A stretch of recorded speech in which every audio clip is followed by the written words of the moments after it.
Welcome for day 4, and we believe that all was well. Mkusikia baridi sana, miamuka vizuri karibuni. We want to start with a word of prayer from our sister. Then I'll make one announcement, then we give to our presenters this morning. Welcome. Let's believe and pray. Abba Father, King of Kings, we come before your throne of mercy this morning. We are grateful because of your love. Thank you because of your grace. Thank you because of the good health that you've granted unto us. As we begin this session, dear Lord, we pray that, Abba Father, you're going to guide us. Thank you for our facilitators, our trainers, oh dear Lord. Thank you because you're inputting them with knowledge and wisdom from above so that they can impact us on this training, oh dear Lord. Thank you, Father, even as we undergo this training and afterwards, this training is going to be useful not only to us, but even to the communities where we come from. In Jesus' name, we do pray, trusting and believing. Remind us your name and the organization. Morning once more. My name is Lillian Lozi. I'm from University of Eldoret, School of Agriculture. Thank you. Okay, I'm told we are still going on with the assignment quietly there. It's okay. Mr. Jege has told me that once you are ready with yours, just forward it to his email that was will be flashed here occasionally, so that it can form the basis for our discussion in the course of the day. Okay. So in the meantime, let's welcome David Njuguna to take over from there. Thank you. Karibu.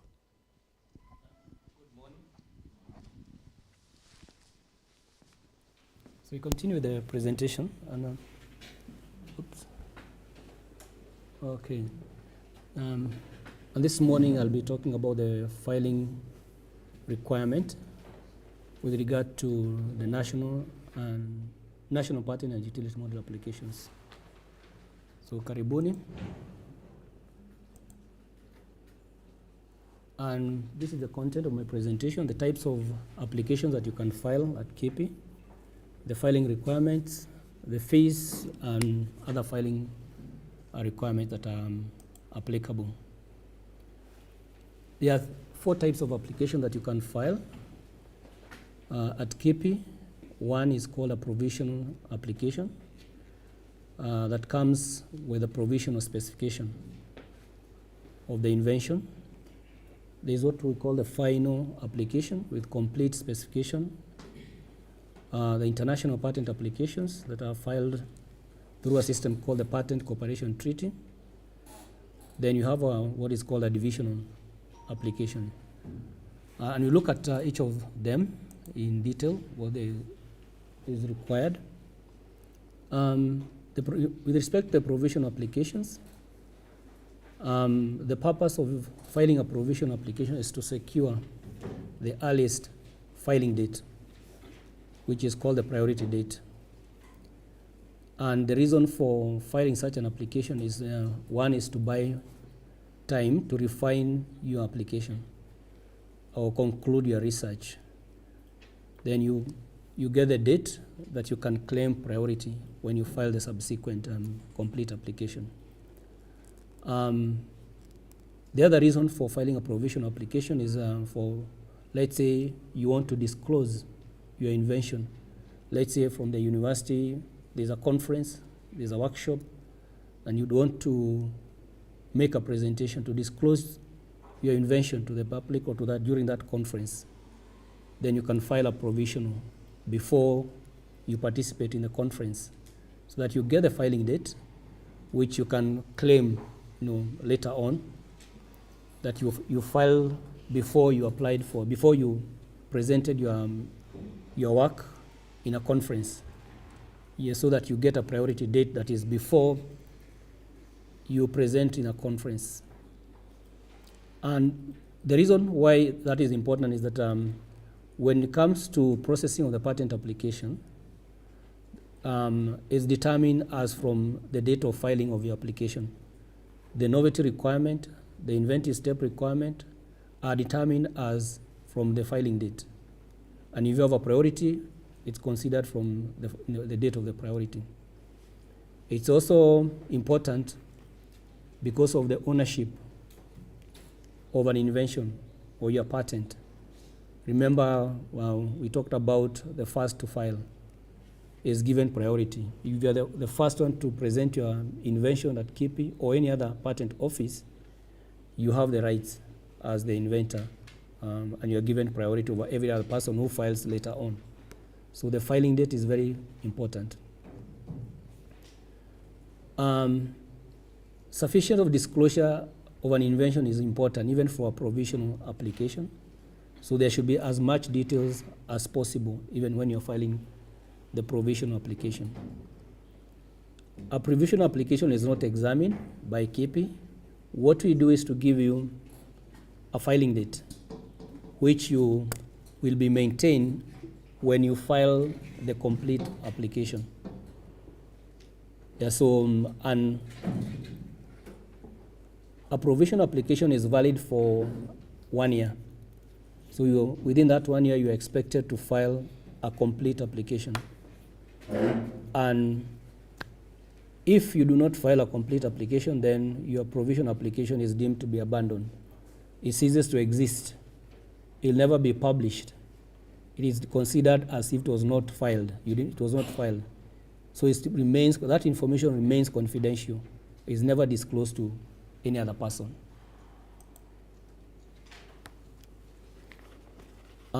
So the second type of application you can file at KIPI is what we call the complete application or final application. And the complete application has to have a description of the invention, the claims, drawings where necessary, and an abstract. And we saw the kind of things that are required during yesterday's presentation in terms of the description, claims, and drawings. That is what is required when you're filing a complete application, the final application at KIPI. The third category of an application that are filed are what we call the international patent applications. There is a system that is called the Patent Cooperation Treaty. Is administered by the World Intellectual Property Organization, which is a UN agency. It's a specialized UN agency that is headquartered in Geneva. So there's a patent cooperation treaty that is administered by the World Intellectual Property Organization, and is based on membership. Currently, there are 152 member states of the PCT system. Kenya is part of that system. We are party to the Patent Cooperation Treaty, and what it does is the system allows filing of a single international patent application.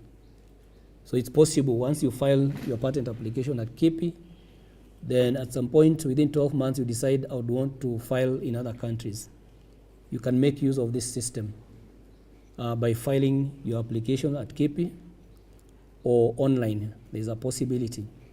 And how the system works is that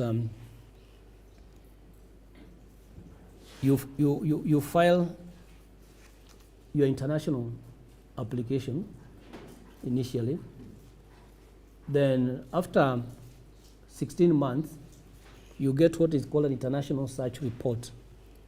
The search report will identify the relevant documents that may be related to your invention.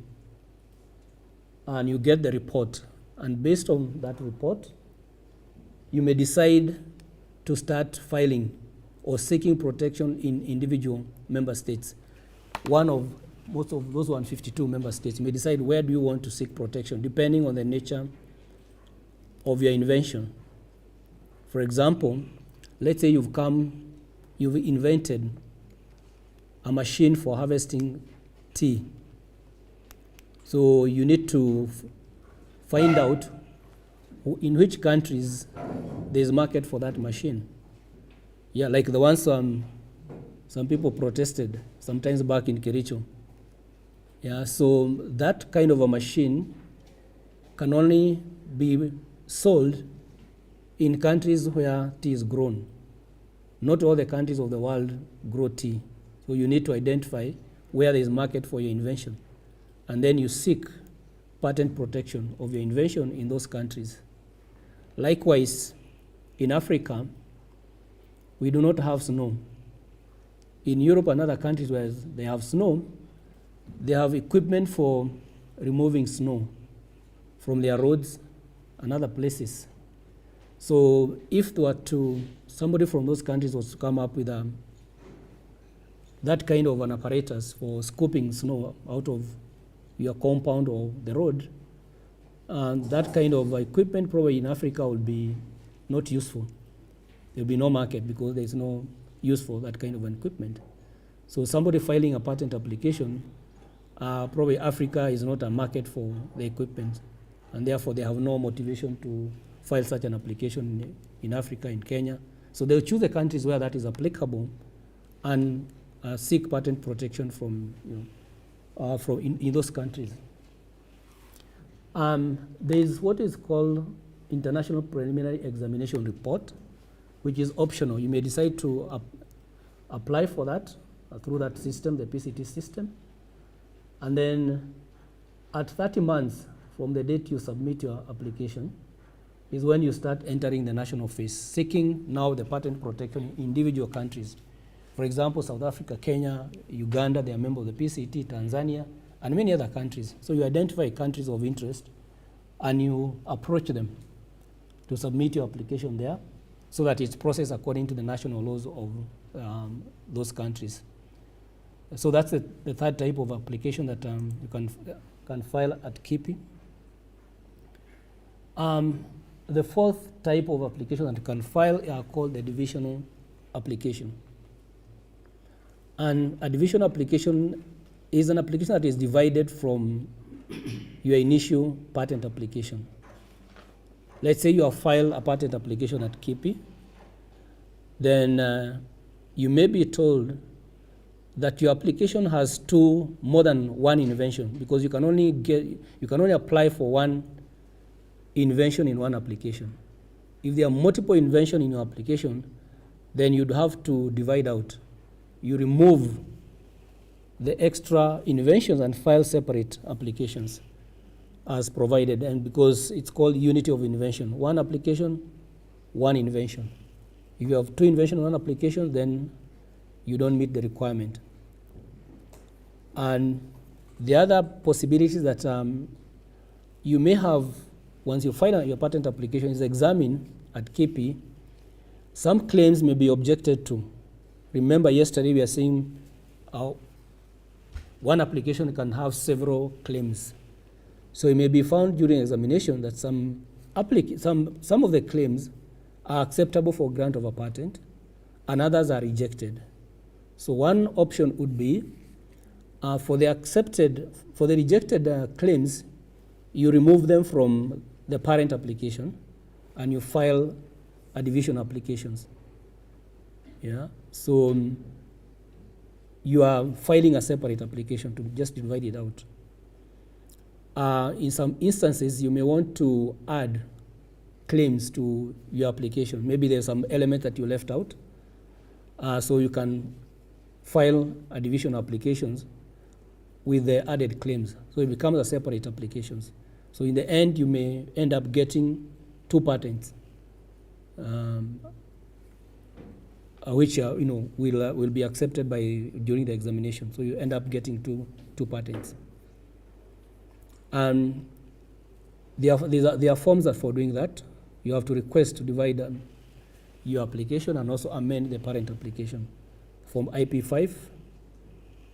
And you give reasons why you want to file a division application. And you can cite all these sort of reasons that some claims are rejected and you don't want to file that as a separate applications. There are also other types of applications. Let's say you have filed a PCT application through the World Intellectual Property Organization, and then that application, for some reason, it's rejected because of, or maybe there was an error, omission by the receiving office or even the World Intellectual Property Organization. And as a result of that error, the international application is refused, is rejected. So it's possible for you to file that kind of an application direct with the national offices, for example, KIPI. And there is a procedure for doing that. This mostly happens with applications that are coming, international applications that are filed by foreign applicants. They use this kind of the system. If for some reason their application is refused, the international ones, they file directly at KIPI rather than going through the international phase. The same happens with ARIPO applications. ARIPO is a regional IP office that is based in Harare, Zimbabwe. It has a membership of 20 countries in Africa, Kenya included, Uganda, Tanzania, Rwanda, some countries in Southern Africa, West Africa. So a total of about 20 countries are members of ARIPO. And what ARIPO does is to the same function that we do in KIPI. They grant patents on behalf of the member states, including Kenya. So sometimes you may file an application in ARIPO, and that application is refused at ARIPO. So the applicant can request ARIPO to transmit those documents to, let's say, to Kenya, so that is processed according to the national law in Kenya. And to retain the date that the application was filed in ARIPO. Yeah, so when it comes to Kenya, we are going to give you the same date as it the applicant has submitted in ARIPO. So it's another type of applications, the type of application that can be filed at KIPI. Then we look at the filing requirements that are provided under Section 34 of the Industrial Property Act. I think by now we are conversant with the filing of patent applications from yesterday's exercise and presentation.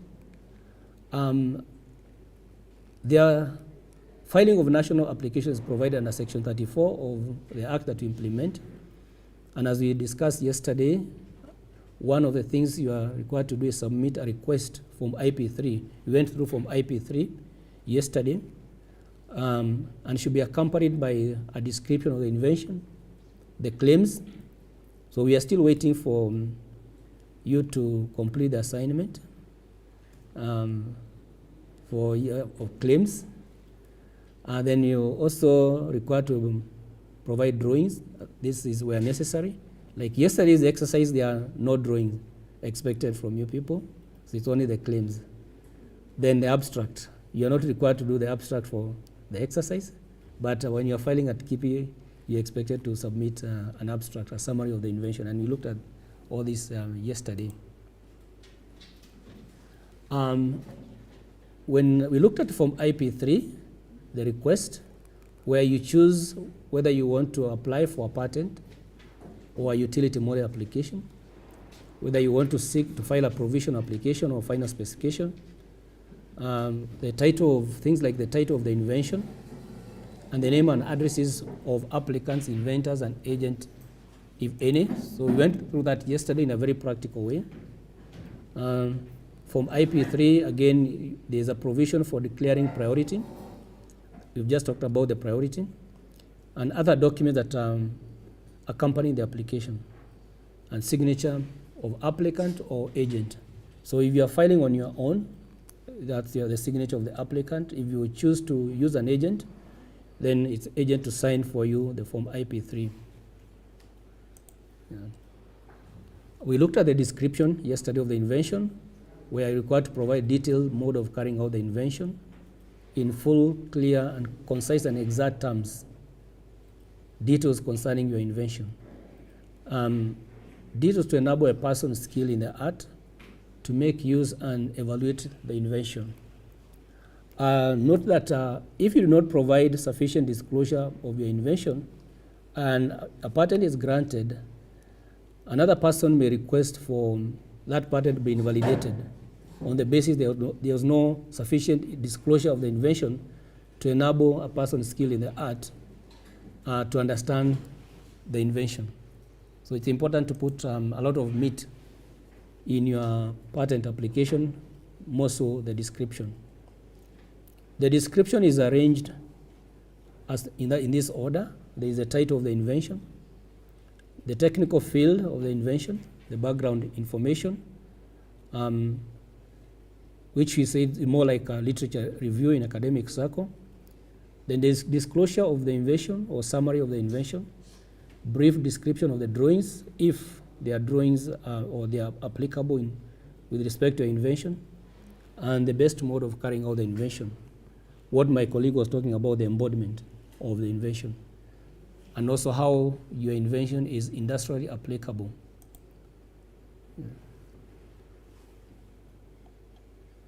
We looked at claims, and I know you are working hard to draft your first claim.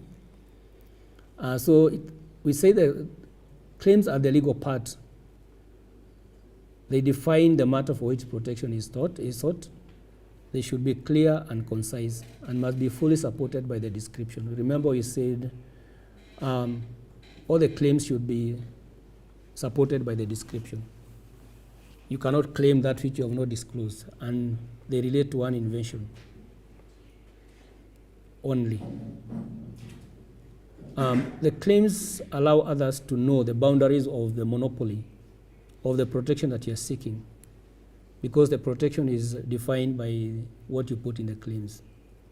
The other part of the application, that the descriptions, the titles, the abstract, they only support the claims.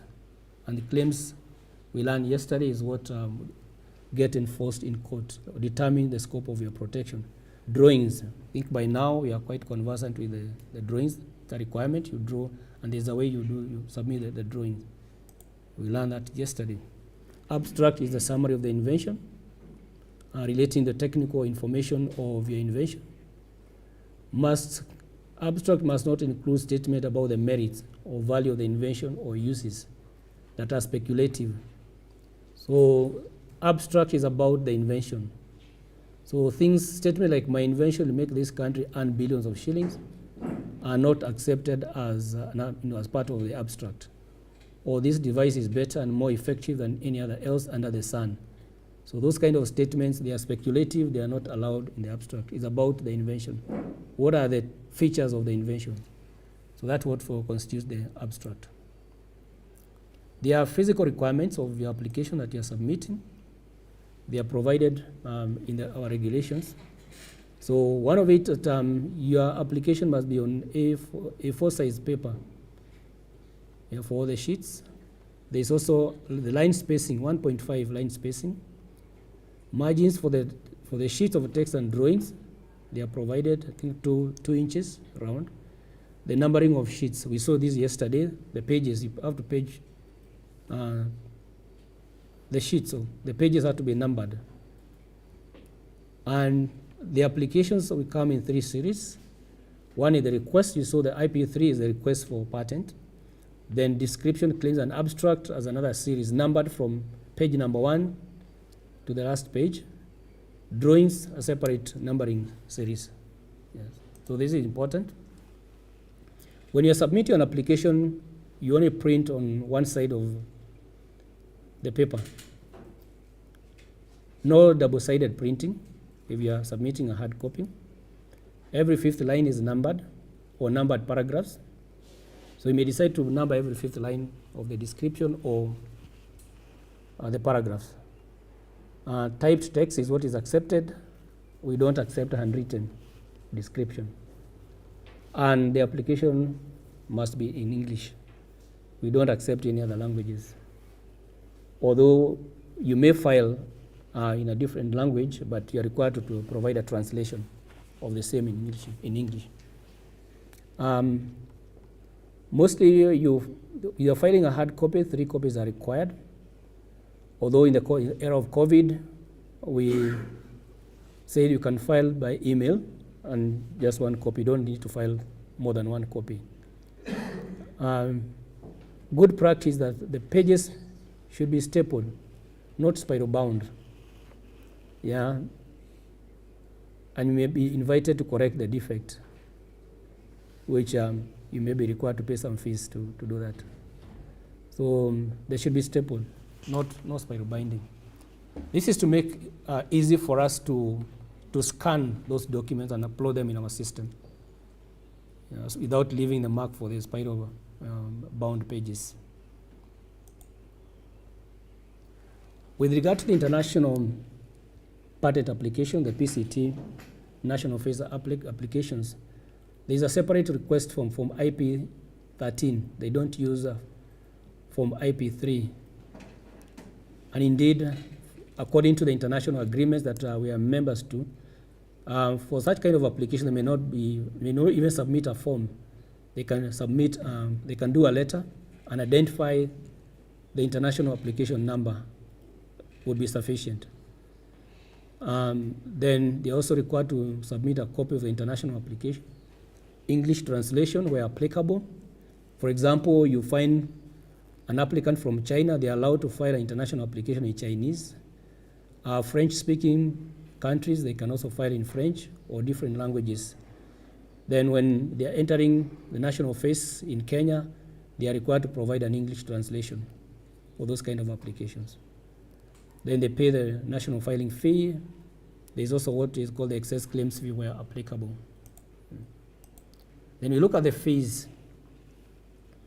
Every patent application or utility model application is subject to payment of prescribed fees. Our fees are in the regulation. For local applicants, they pay fees in Kenya shillings. Then for foreign applicants, they pay fees in US dollars. For example, the application fee for a patent, the complete one is 3,000 Kenya shillings. So if you are submitting the complete application, you pay 3,000 shillings. A foreign applicant would pay 150 US dollars. If your application has more than 10 claims, there's the excess claims fee, which is 100 Kenya shillings per excess claim. Then if you appoint an agent, there's a fee for appointment of agent, which is 1,000 Kenya shillings for a Kenyan applicant and US dollars 50 for a foreign applicant. Although for Kenyan applicants, it's not mandatory for you to go through an agent. You are able to file the application yourself at KIPI. It's allowed. There must be also amendment fees.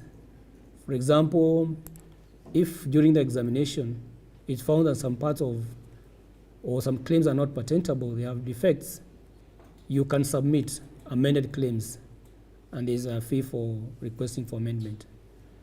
If you are not able to meet timelines, normally when we do an examination, there are timelines that are specified in the regulation. You must submit either your amendment or your response within 2 months, 3 months. So if you're not able to meet the timeline, you can request for extension of time for you to prepare your response adequately. In terms of the fees, the board of KIPI is empowered to waive whole or part of the fees, the application fees, for a natural person who is unable to pay. It doesn't apply to institutions. It's for a natural person, you and me. If you're unable to pay, you can request for a waiver of the fees. And you send the request for waiver through the MD. Although it is possible for your application will be received even without the fees. You can submit your application and we give you the filing date. Without paying the application fee. Then we write to you, we tell you that you haven't paid your fees, you need to pay the fees. At a later stage, when we check for what we call the formality examination, during which we check whether there are missing documents, there are things that are not right, and you are given the opportunity to make the correction, including if you are not paid the fees, to be told to pay the fees. We look at other requirements. One is the appointment of agent, statement justifying the applicant's right to the patent, the declaration of priority, and the invention relating to living matter. And there are also certain restrictions in terms of filing applications out of the country.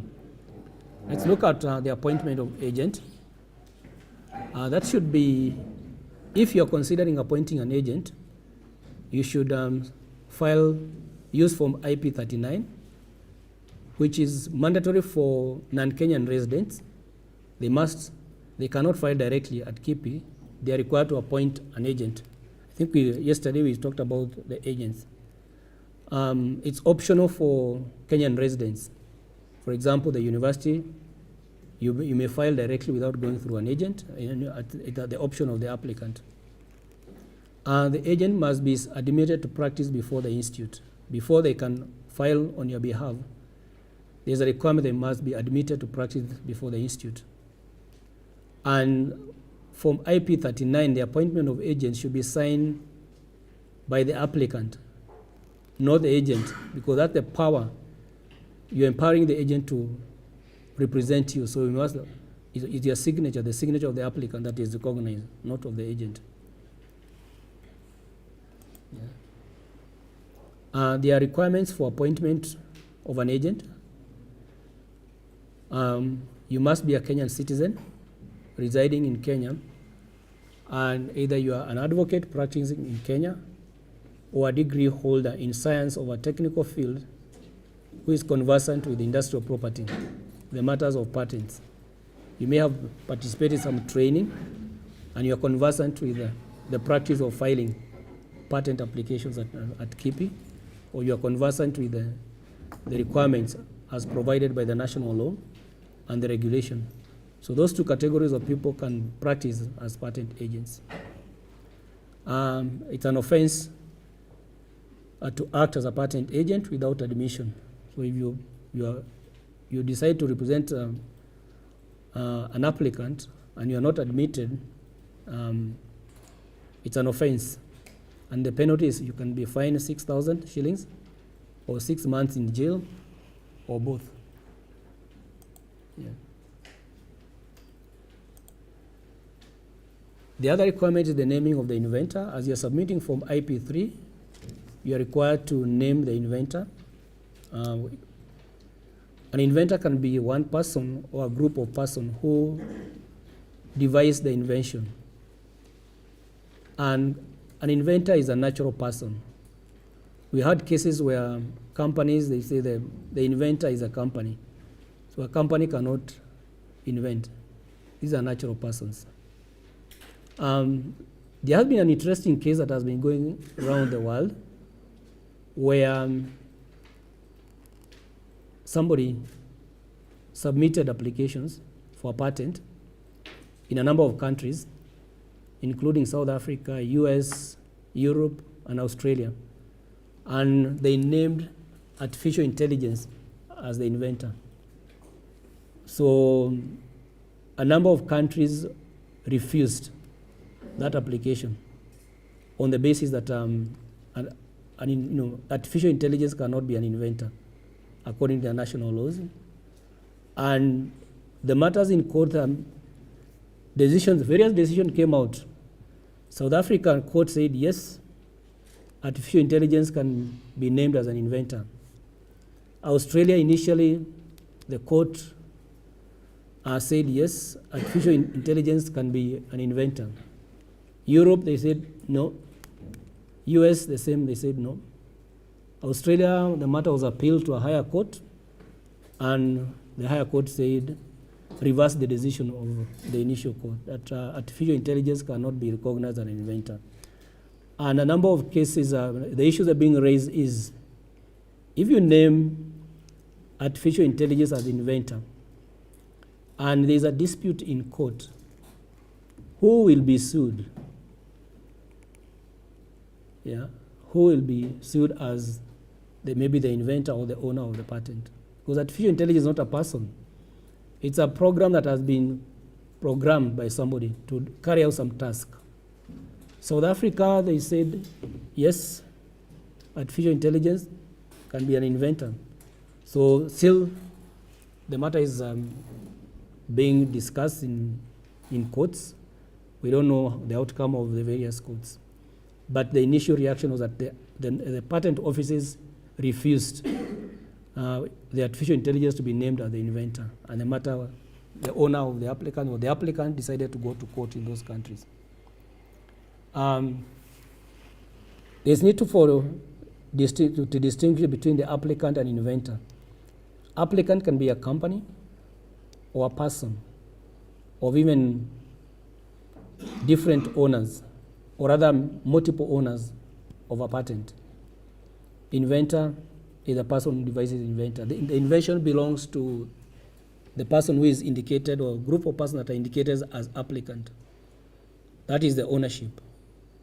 Yeah, so, and I think we discussed this yesterday when you were saying that with regard to universities, you need to be clear according to the IP policy or the policy of the university about the ownership of invention. Yeah. Where the applicant is not the inventor in the form, let's say you have University of Eldoret as the applicant, and the inventor is a different person, there is a requirement to submit a statement justifying how the university obtained the rights from the inventors. Remember we talked about the basis that one section of the Act says that patent rights belong to the inventor. However, there are cases where the inventions may be made in execution of a commission or by employee. And in that case, the invention belongs to the person who commissioned the work or the employee. So these are the kind of statement you need to provide when you're filing a patent application. This is how the university acquired the invention from, obtain the rights to this invention from the inventor. And there's a form for that. We looked at the form yesterday. We look at declaration of priority. The basis is that before 1883, if you wanted to apply for a patent in several countries, you are required to submit the application at the same time, the same date, because there was no recognition of filing in different countries. And therefore, in 1883, countries came together and said, inventors may be losing their rights in different countries because there's no uniform way of handling all these applications coming from different countries. And therefore, there was what is called the Paris Convention that was established in 1883. And under this Paris Convention, Kenya is a member of the Paris Convention. It joined the system in 1967. It provides for the right to claim priority. And how it works is that if you file a patent application in Kenya today, and you'd want to file it in other countries, you have 12 months within which to do that. You can file your patent in Kenya today, then within 12 months you decide which other countries you want to seek patent protection. And once you file in those other countries, they are going to recognize the date that you filed in Kenya. And any decision they make is as from the date that you filed the patent application in Kenya, not the date you later on file in those other countries. Yeah, just to make sure that inventors or applicants do not lose their rights because they do not file at the same time in different countries. And patentability is determined based on the priority date. Let's say for the person who filed in Kenya, they don't file in US or Uganda, when Uganda is determining whether the invention is patentable, it will be based on the date that was filed in Kenya, not the subsequent day that the application was submitted in Uganda, because of this international agreement called the Paris Convention of 1883. And therefore, when somebody is filing for a patent in Kenya, it may be based on claiming priority. The priority may be based on a foreign application. Most of the applications that we receive from other countries claim priority based on where they initially made an application in their countries or other countries. The priority may be claimed based on an earlier provisional or complete application. If you file a provisional application, remember you have 12 months within which to file the complete application at KIPI. So you can base the subsequent application on your provisional or the early application you have filed at KIPI. And the date that you filed either the provisional or the application that you are claiming priority from will be the critical date in Kenya or in that country that you are filing for other applications. There are some countries that are not members of the Paris Convention, including Fiji, Kuwait, Vanuatu, Maldives, and Samoa. So they don't belong to this system. So for them, if you file in Kenya and you want to file in those countries later on, they will not recognize the date you file in Kenya because they are not members of that system. Yeah, so you must be aware. But probably those are some of the countries, probably nobody in Kenya will ever file a patent in the near future. You haven't seen any. So for you to claim priority, you are required to indicate the date of earlier application. If you file in Uganda, the date that you file in Uganda, the number of early applications that you are given by Uganda Patent Office, and the name of the office within which the application was filed. And the priority claim must be within 12 months from the earliest priority date.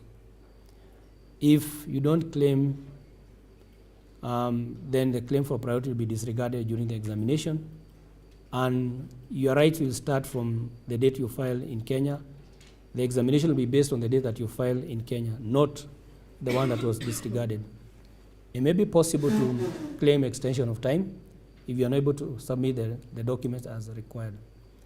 And the document required is a certified copy of the priority document, what you filed in the other country, a certified copy of it by the issuing office. If the application was filed in another language, a certified copy in English language.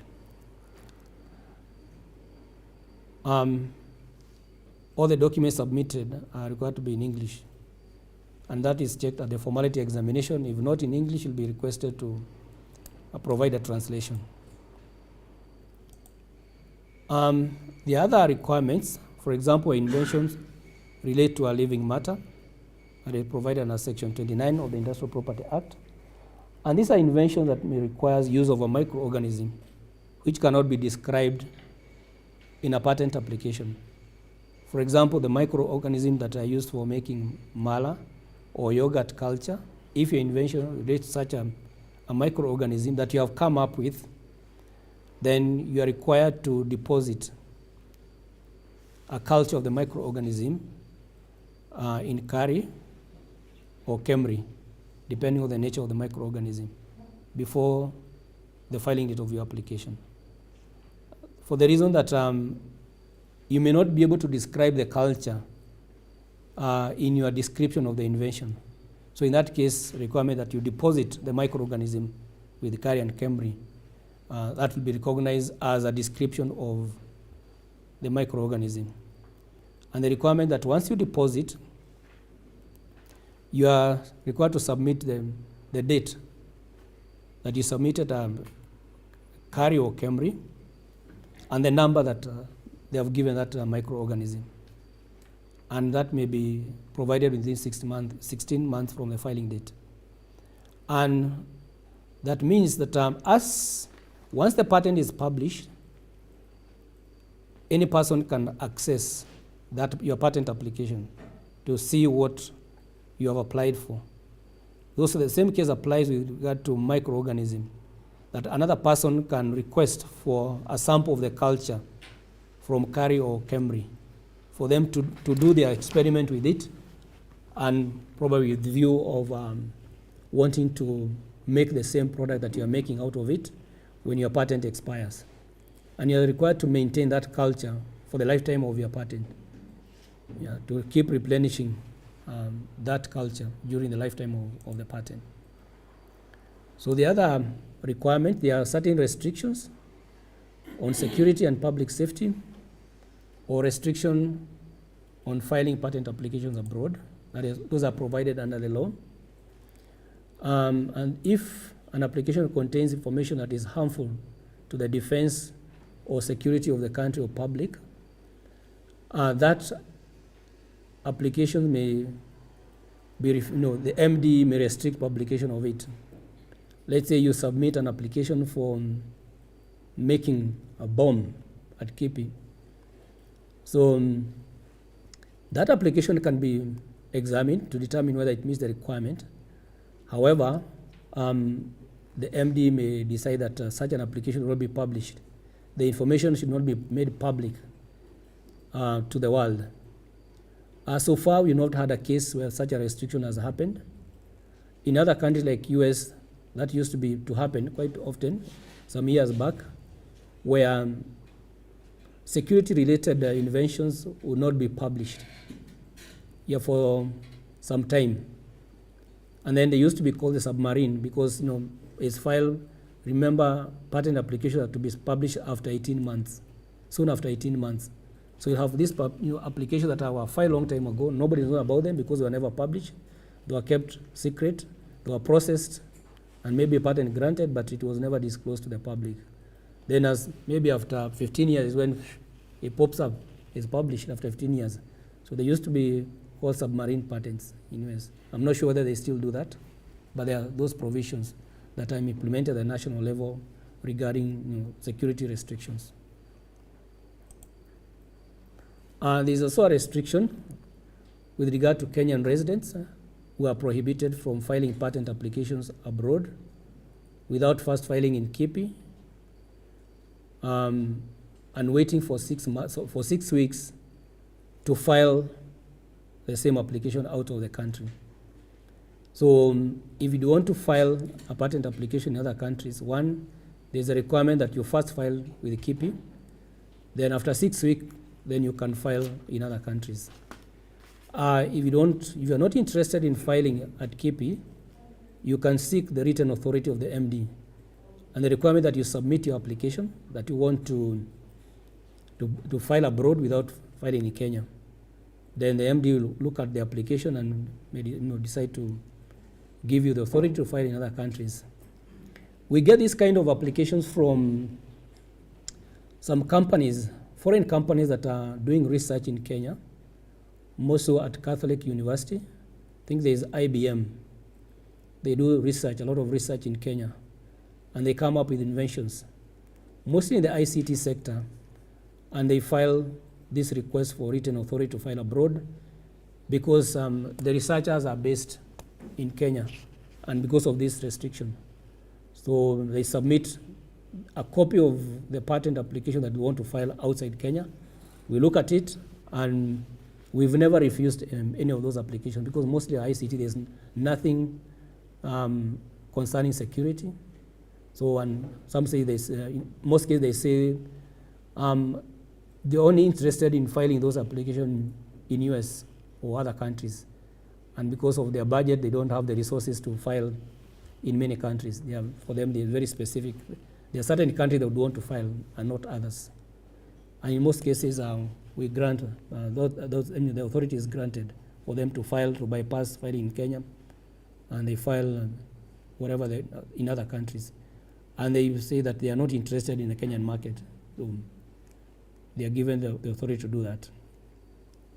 So if you file in a foreign country without following this requirement, there's a penalty for that, 200,000 fine, maximum or 2 years in prison or both.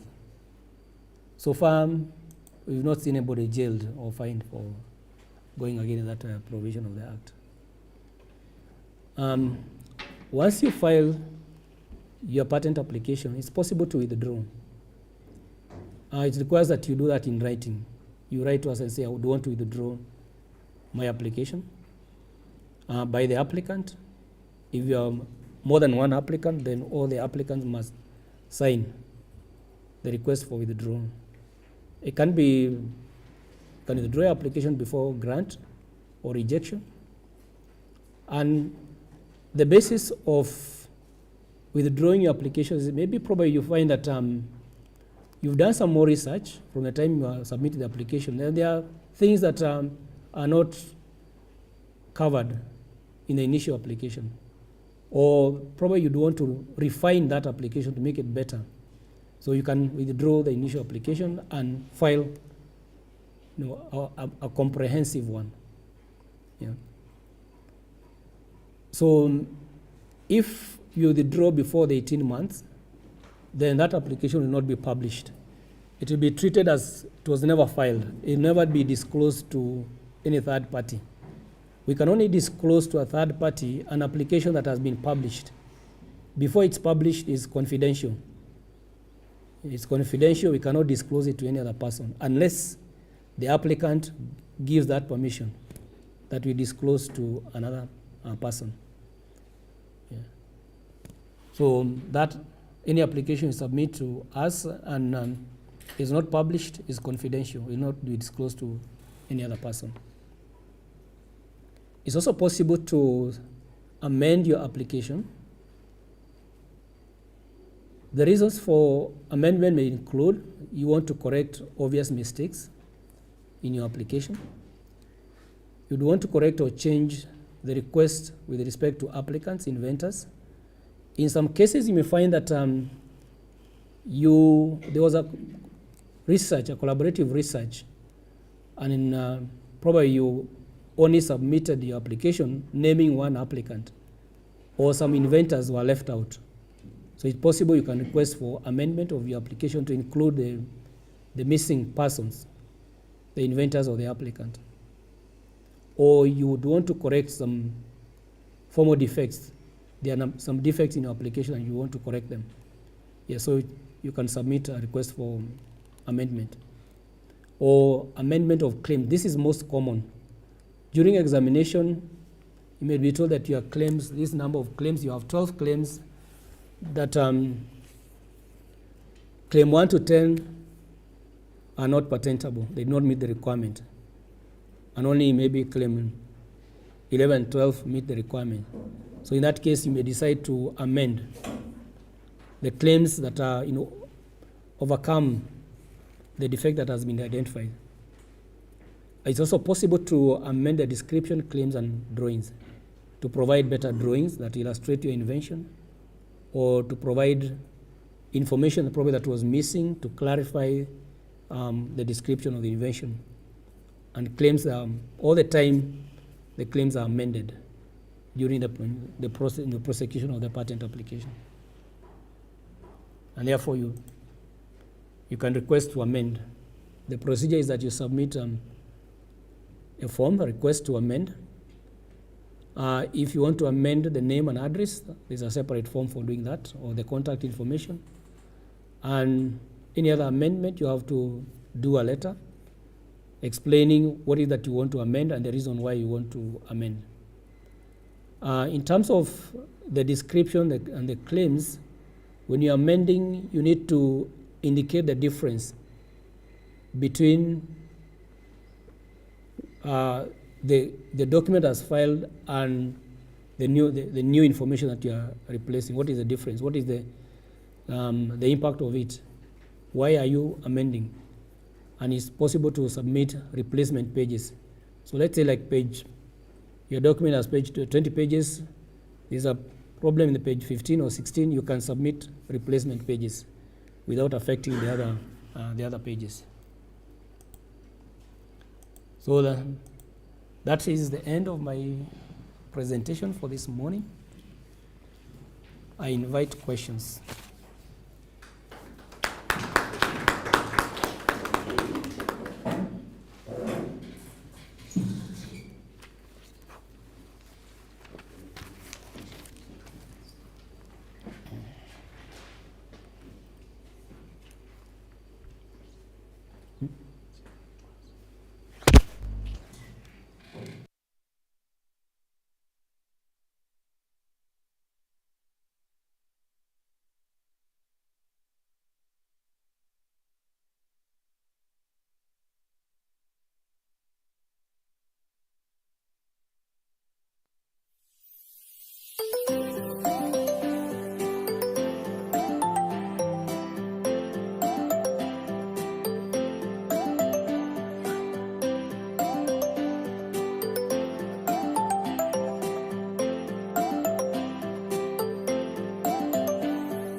Mm-hmm. without prior knowledge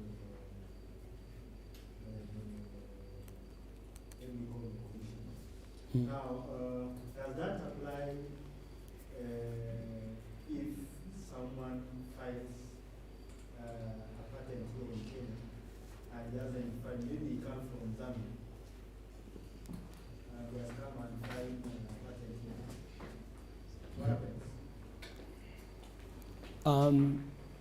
That restriction is only applicable to people who are resident in Kenya. Whether you are Kenyan or a foreigner, but you are residing in Kenya. So it's only applicable to those kind of persons. If you are a Kenyan, but you are residing in other countries, then this does not apply.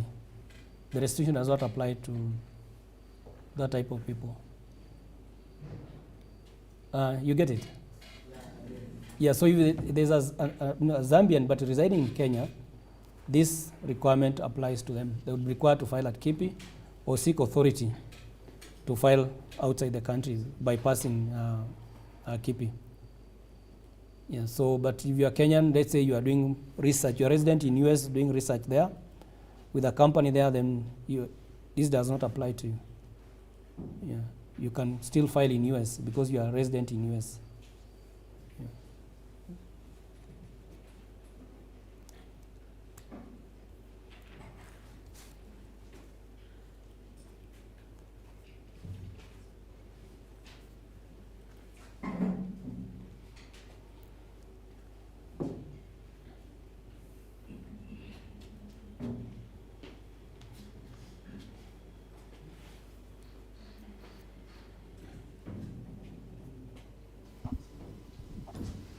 Yes, I'm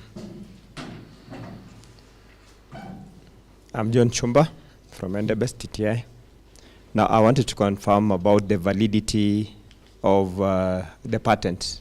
You said that it starts from the day you apply. Say, for example, when you apply the provisional, now the day they'll grant you a patent, the dates, say, for example, for validity up to expiry, will it start from the date you applied for provisional, or the day you'll be given the final, or you submit the final application?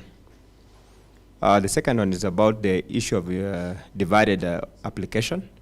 Mm. You told us about the divided application. Now, when we talk about infringement, when there's an infringement in one, in a situation where there is divided application, it will only apply to that particular one, or everything which is in the applications? All right.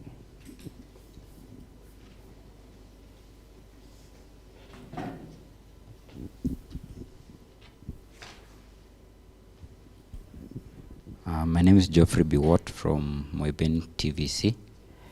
Thank you for the great presentation. My question is about you have gotten the or you have the application. Now the question is disappearing. I don't know where it's going to. Yeah, but I'll get to ask when it comes. Okay.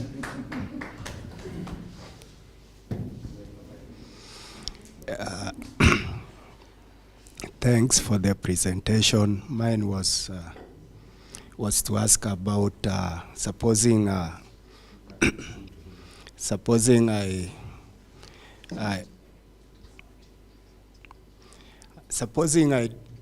I applied for a patent, initial patent last year, and then I continue and apply again. I keep on making amendments until the end of the year. Then somebody else does the same. Will it, by the end of the following year, who will claim precedence of application? Because by the end of the year, my 12 months are almost elapsing. I apply the final one. Somebody else applies the final one, and then we have still 12 months, and then what happens in that case? Who seeks precedence over the other, or priority over the other? The one who applied an initial application, or the one who applied a complete one at the end of 12 months? Thank you. Thank you. My question is on amendment, whereby while I withdraw my application to go and do amendment, what happens to the security of my patent in the period when I'm doing the amendment? Will it still be secured, or someone else can use that opportunity to bring in another application which will or is the same as the one that I had? Thank you. On the part of amendment, while I have withdrawn my application for amendment, I am going to amend it. What happens to its security?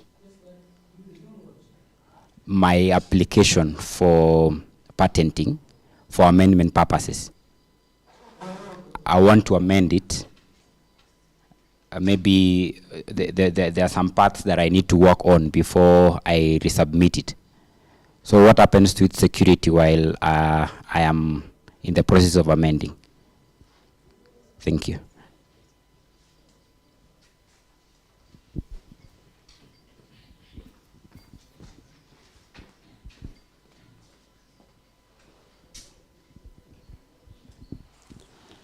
Yeah, morning everyone. Thank you for the presentation. I have 3 questions, and one concern the application for the patent internationally and regionally. The question is, as an institute, do you act as an agent? If someone wants to apply maybe in the regional, maybe Zimbabwe and WIPO internationally, do you act as an agent, or you have to do application in person? The second question is, I didn't get the rationale for filing for a patent application in Kenya before filing maybe in other countries. What is the rationale for that? And the last question concerns the withdrawal of an application that probably has been published and maybe also making amendments. Does it have a cost implication on the applicant? When you want to withdraw an application that has been published, and maybe you want to do amendments for an application that has been published, does it have a cost implication on the applicant? Thank you.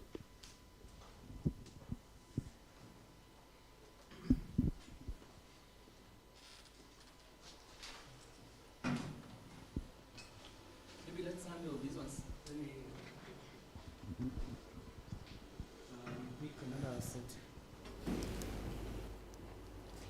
So the first question is that in terms of validity of an application, is it from the filing date or the priority date?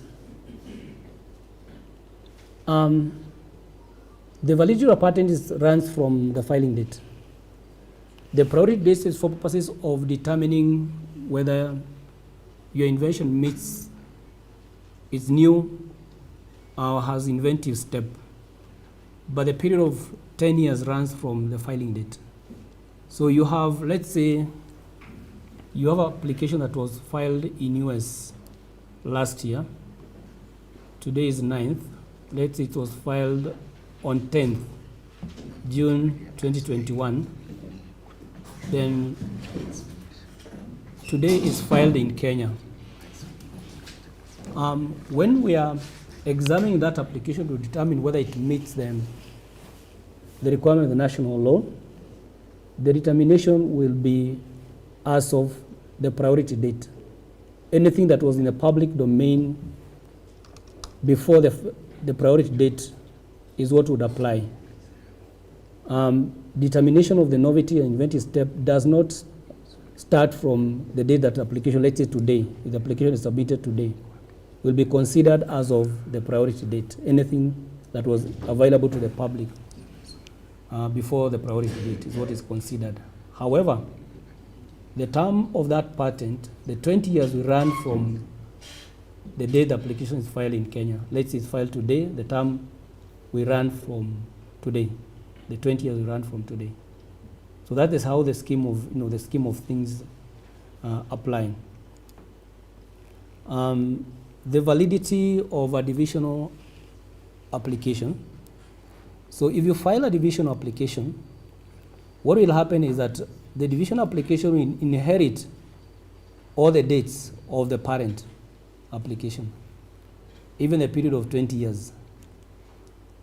Yeah, and so the patent will expire the same date as the parent application because of going to inherit all those dates. The other part of it that you also require, because these are separate applications, you also require to pay any fees that were due before you divided this application, and to run for a period of 20 years from the same date as the parent application. So you will not extend the period of protection by filing a division application. It will expire at the same time as the parent application. Is that what you're asking, the gentleman? Is that what you're asking? About the validity and the division application? Is it okay now? Oh, it was you? Yes. Okay, okay. It's okay. All right. The other question with regard to filing an amendment for an application that was probably filed in the previous year. Is that the question? Somebody filed, you filed an application last year? Who was that? You asked? You make amendments. That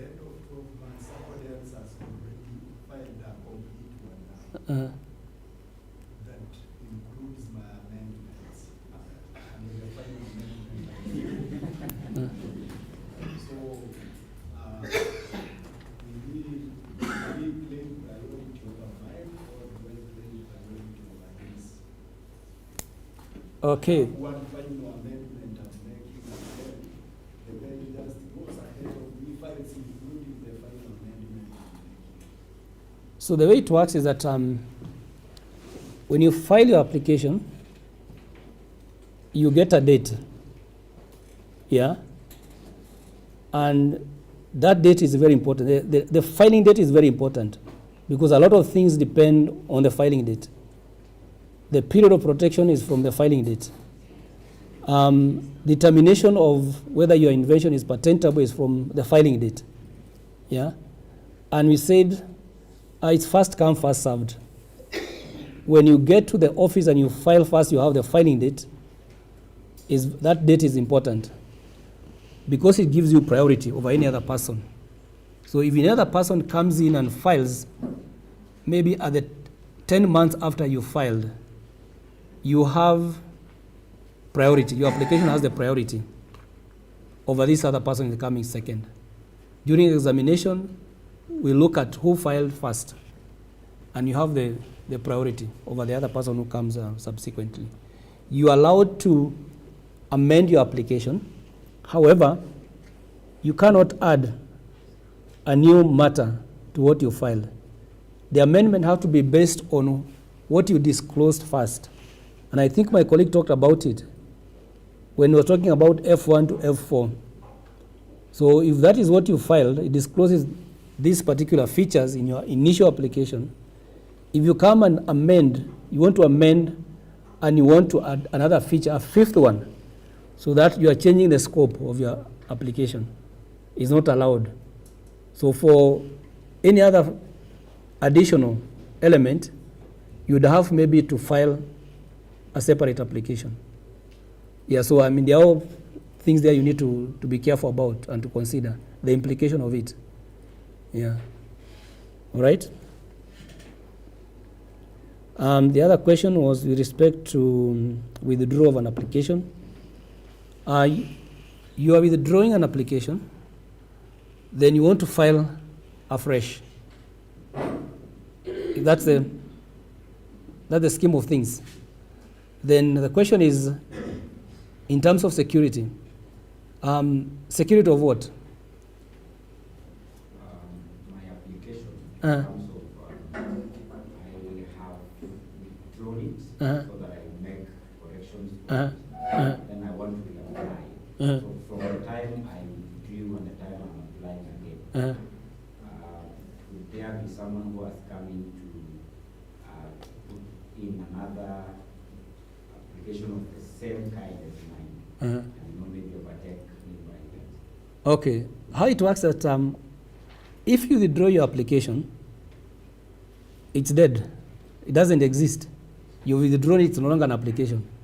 So if you go and make some changes and you file again, we give you a new filing date.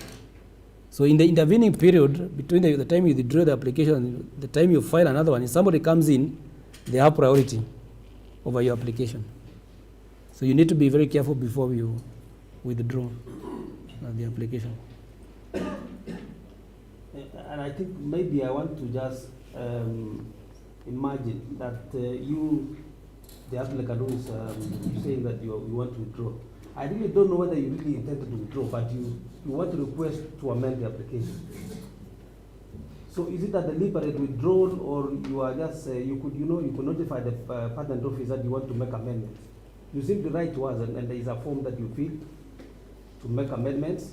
Meanwhile, your patent is alive. So I really don't know whether you really intended to withdraw for the sake of amendment, because you can amend when the file is still active.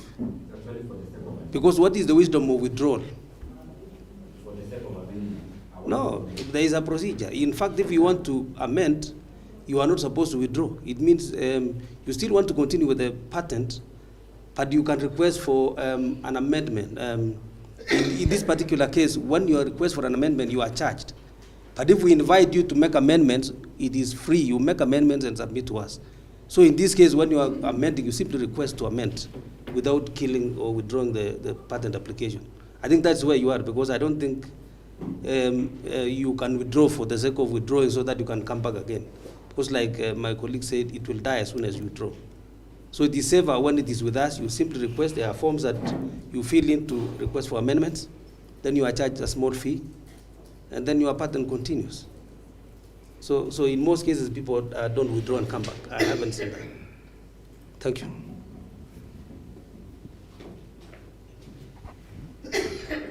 The other question with regard to the international applications or regional applications, and whether KIPI can act as an agent for the applicant.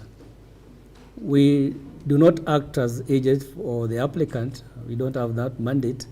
What happens is that for ARIPO and WIPO, we are a receiving office for those two offices, in that you can submit your application. For ARIPO, they have their separate forms of submitting an application. The same with WIPO, they have a separate forms that you fill. Then you submit those applications to us. Then we transmit them to the respective offices on your behalf. Then once we discharge our responsibility, this organization will now be communicating with you directly. We are off. If there are anything that needs to be amended, they'll communicate to you. Tell you, your application does not meet and this and this and this, so you need to make the necessary amendments or submission.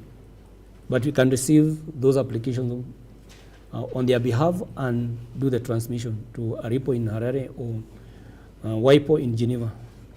So we can play that role, but we cannot represent you the way a lawyer would represent you, as an agent would represent you. Yeah. The other question is filing abroad, or the restriction of filing abroad, requiring that you file in Kenya first. The rationale mostly is about issues to do with security. That whatever you're filing abroad, before you do that, you file at KIPI so that you look at it, the kind of application that you are filing. For example, like I mentioned, if it relates to some form of invention, warfare and all that, the MD has the provision of restricting the publication or transmission of that application abroad. I must say that we've never had such a situation where we have refused to give the authority for somebody to file, or if you file with us, then you want, after 6 weeks, you want to file abroad. We never had issues with those kind of provisions. Most of the things that we receive, they have nothing to do with security. Yeah. Then the last question was with regard to withdrawing a published application. And what is the implication? A published application is a public document. It's accessible to anybody. And we publish a monthly journal, put it on our website. These are the applications that have been with us for 18 months. We publish them to notify the public of somebody has applied for this invention. And it's possible for a third party to request for a copy of that application and to familiarize themselves with it and see whether there is an area of interest. They may want to improve on that invention and probably come up with a better invention. And that's how the patent system works. It's based on improvement, continuous improvement. You look at somebody's invention and you say, there's a gap. Just like you do literature review, there's a gap here and I can take advantage of, and you improve on that invention and come up with a better one and can even get a patent for that. So that's basically how the system works. So if you withdraw a published application, again, it falls into the public domain and somebody can make use of whatever was in that invention. They can commercialize the invention if they have the capacity or is of interest to them because it's no longer valid. Yeah. All right. Yes. The question was, does it have a cost implication? For withdrawing? Yeah. No, you just write to us and tell. No, there's no cost. You just write and tell you are withdrawing that application. The other way of withdrawing quietly is that you don't pay the annual fees. You have a grace period of 12 months to pay the annual fees. If you don't pay, then it's dead. It's withdrawn. Yeah. All right. The host, it's 11. Yeah. Tea break. All right. In the meantime, let's further questions.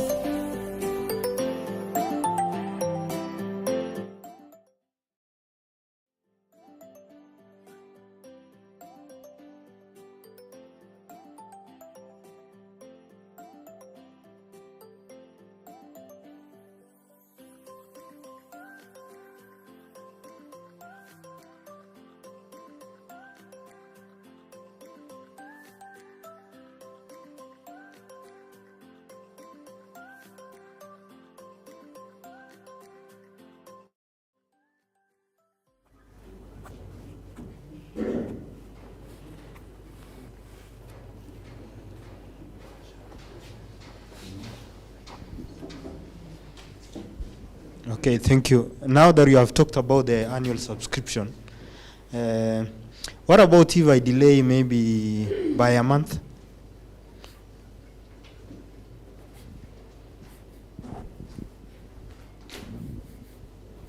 Okay. Any other? From ladies? No questions so far from ladies. What is happening? Huh?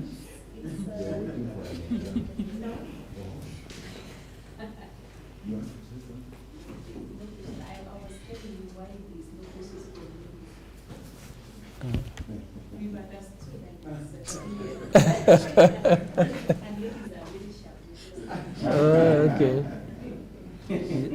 They are very quick to grasp things. Yes. All right. Okay. All right. So maybe I answer the one on annual fees. If you delay in paying the annual fees, let's say your fees were due today, which you don't pay. So there's a grace period of 6 months. You can still pay within 6 months, although there's a surcharge. If you delay, at the time you are paying, you can pay together with the surcharge. Then, if you still don't pay within the 6 months, it goes to another phase where it can be declared as lapsed for non-payment. But still, you have another 6 months which you can request for restoration of that application. So if from the date your patent is due for renewal, you have 1 year within which you can still come back and either renew with a surcharge or request for it to be restored and give reasons why you did not renew on time, and within the grace period what could have been the cause of all that. And we look at your submission and decide to restore your application, and we continue the process. Yeah. So there are still all these measures just to safeguard your interest. Yeah. And also in terms of, if you look at the timelines, the reason why the application is published after 18 months is a common sort of trend all over the world, is that to give the applicant the opportunity. Yeah, it's like the law is protecting you against yourself. Yeah, just like you have the law that prohibits suicide. Yeah, it's an offense to try to commit suicide. If you succeed, then the law does not apply in committing suicide. But if you fail, if your attempt fails, then the law takes effect. Yeah, you attempted to commit suicide. So just to safeguard your rights and give you all these opportunities to make changes, in the sense that once you published, that information becomes public. And probably there could have been issues you could have corrected before it's published. Just to give you that opportunity, yeah, to make changes to your application, because it's still confidential, it's not known, will never be disclosed to any other person. Yeah, sort of safeguard to you. Sometimes we faced applicants who would want to submit the patent application, and the first question they ask is, if I submit today, can I get my certificate of registration today? Now I take them, no, there's this process that we need to check. Yeah, to go through, check whether you have submitted all the documents, all the information. The information submitted, is it adequate or not? And so just to make sure that your rights are preserved. We had a case, a gentleman, those rough guys, and for him, he was living near the office, and therefore he submits an application, and the following day, he visits the office. How far is my application? Yeah, so he'd made a habit of just coming and announce and just making a lot of noise. And we decided, let's tell him this thing. This the reason why we have all these timelines, just to safeguard your rights. Yeah, and he decided, am I required for these applications to be examined? They said, yeah, you're required to pay the examination fee, and that is it. Once you pay the examination fee, you'll continue with the examination. So he paid quickly the examination fee, and it was given to an examiner. Or because of the pressure, he decided to give it priority and issue the report. So the report said it's not patentable. You have 60 days to amend your application to comply. And then he comes back and says, I want this letter to be withdrawn. Withdraw this report so that I have time to make changes to my application. But he said, you still have 60 days.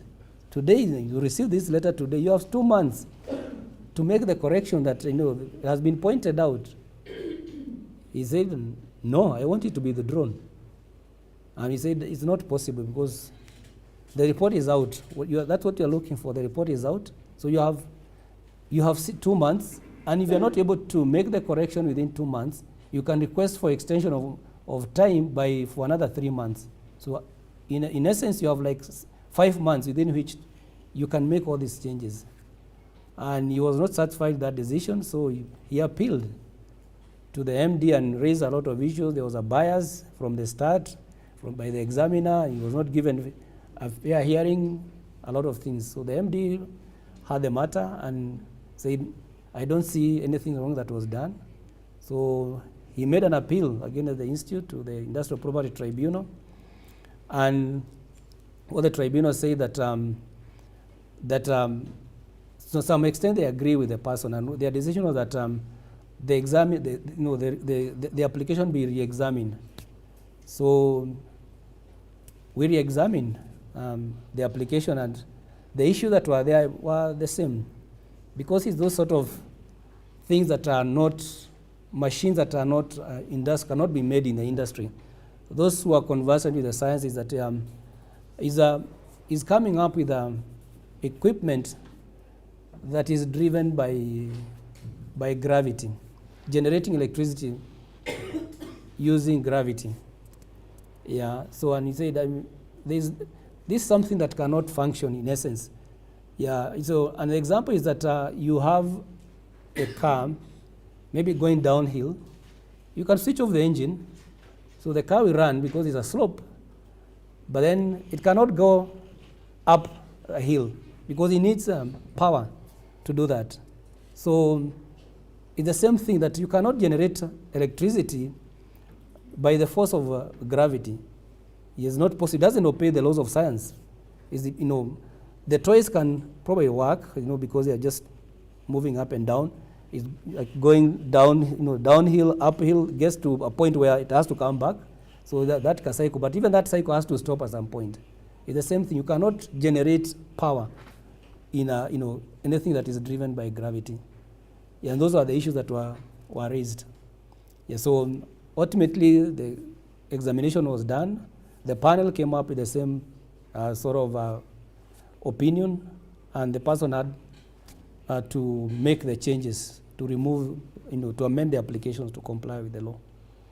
So they are just to provide those safeguards. You have the opportunity to make changes so that you don't lose your rights in the application. Yeah. All right. Any other question? Okay. Question assignment. Where are we with the assignment? Oh, okay. You're sent to him. All right. You've sent personally what the rest.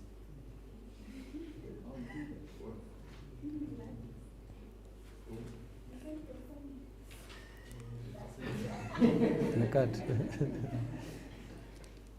Okay. Okay. All right. Yeah, it's okay. I mean, it's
That's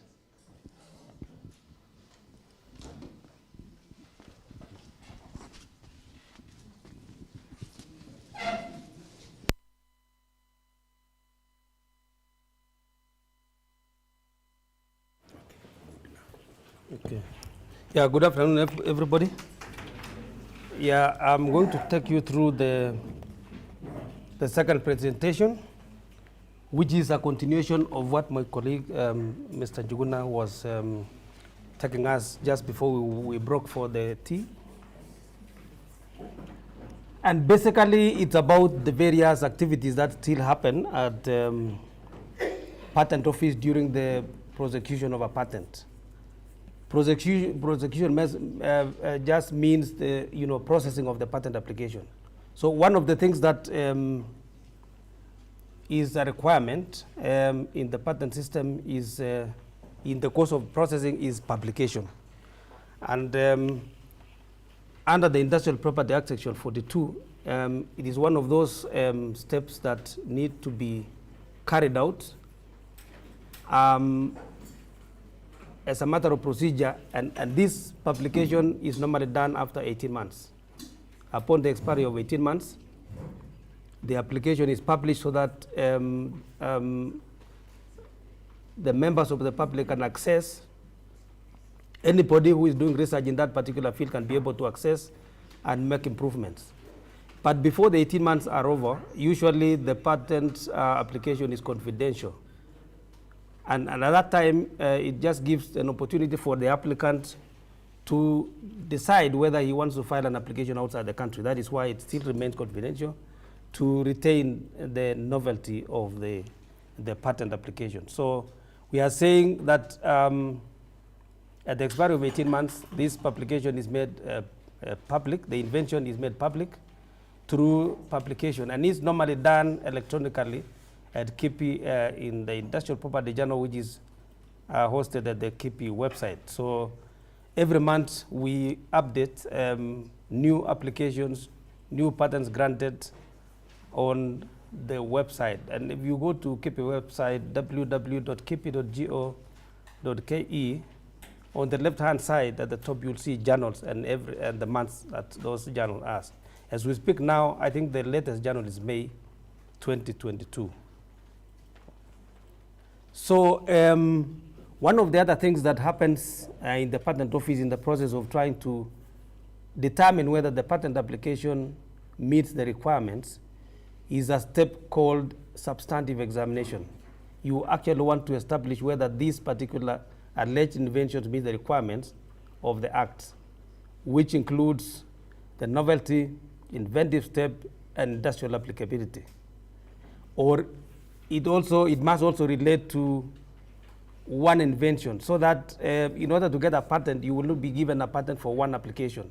Sometimes applicants may make applications which may contain two inventions in one application. So that is something that we normally say the applicant does not meet the requirement of the unity of invention. So you'll be advised to split the application, as like David said earlier. You retain all the other details, including the filing dates and even the title, but of course the title will be amended to reflect the various inventions in the application. So you don't lose the filing date and even the issues of priority and even the issues of, let's say, the ownership for that matter, because you are just splitting something that you filed as one in a previous date. So you'll just be given a new file number and you retain all the other rights. So, of course, there are many other requirements that may be additional to succeed in the patent application. It must demonstrate enabling disclosure. You must demonstrate that this thing can be done. And if anybody reading the invention should be able to carry out and come up with the same result. So if there is no sufficient disclosure, then you do not merit patent protection. It must also fall under what we call patentable subject matter. You were told yesterday, I think, that some of the matter does not fall under patent protection. And some of them were the issues to do with discoveries. If you are the first person to arrive in Eldoret, that is not an invention. For example, you stumble on maybe something that existed in nature, and you didn't participate in its making, so you don't get a patent for that. So those are some of the things when we look at the substantive elements of the particular invention. Of course, during this time, we carry out a lot of searches with the help of international search authorities, which help us to dig out some of the innovations that have been discovered, because we share information a lot with the other international organizations, which we collaborate together, like the European Patent Office, the US Patent Office, Japanese Patent Office, because this disclosure, in order to win or get a patent granted, it must be new all over the world.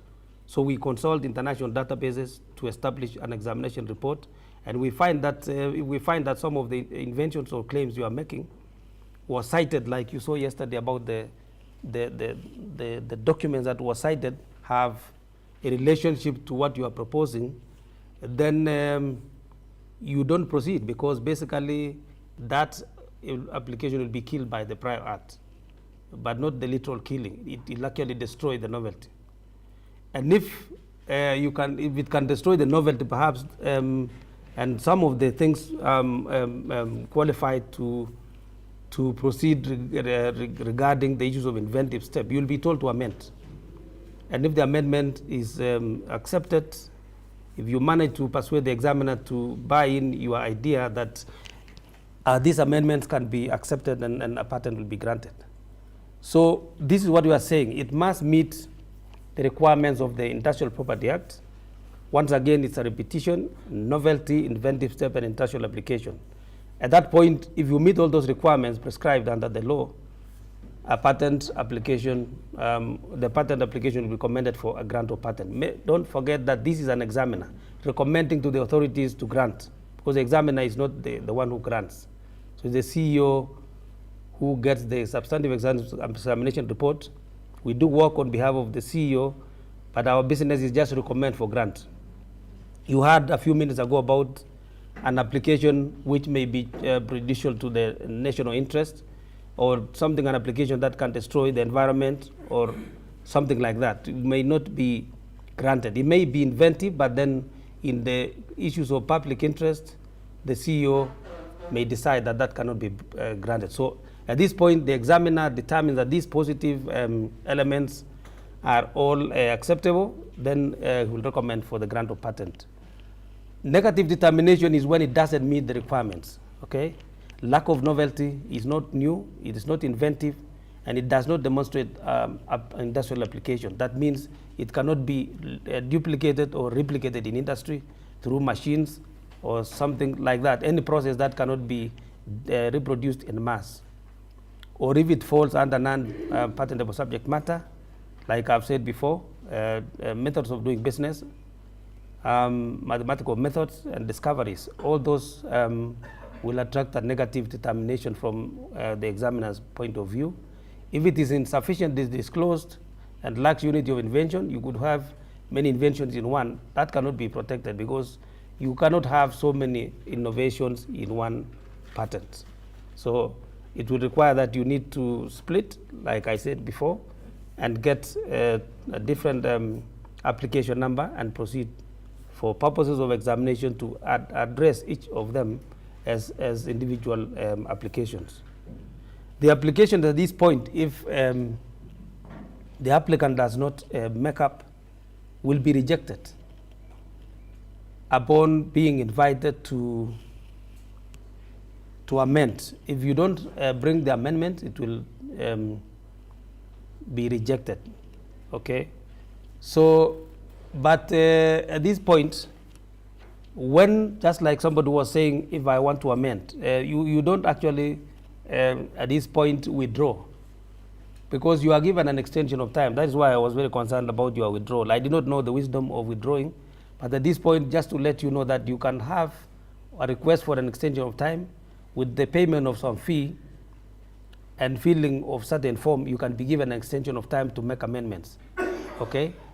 Usually, you are given 60 days to do so. And if you don't manage to succeed in submitting the amendment in 60 days, you can further request for further extension.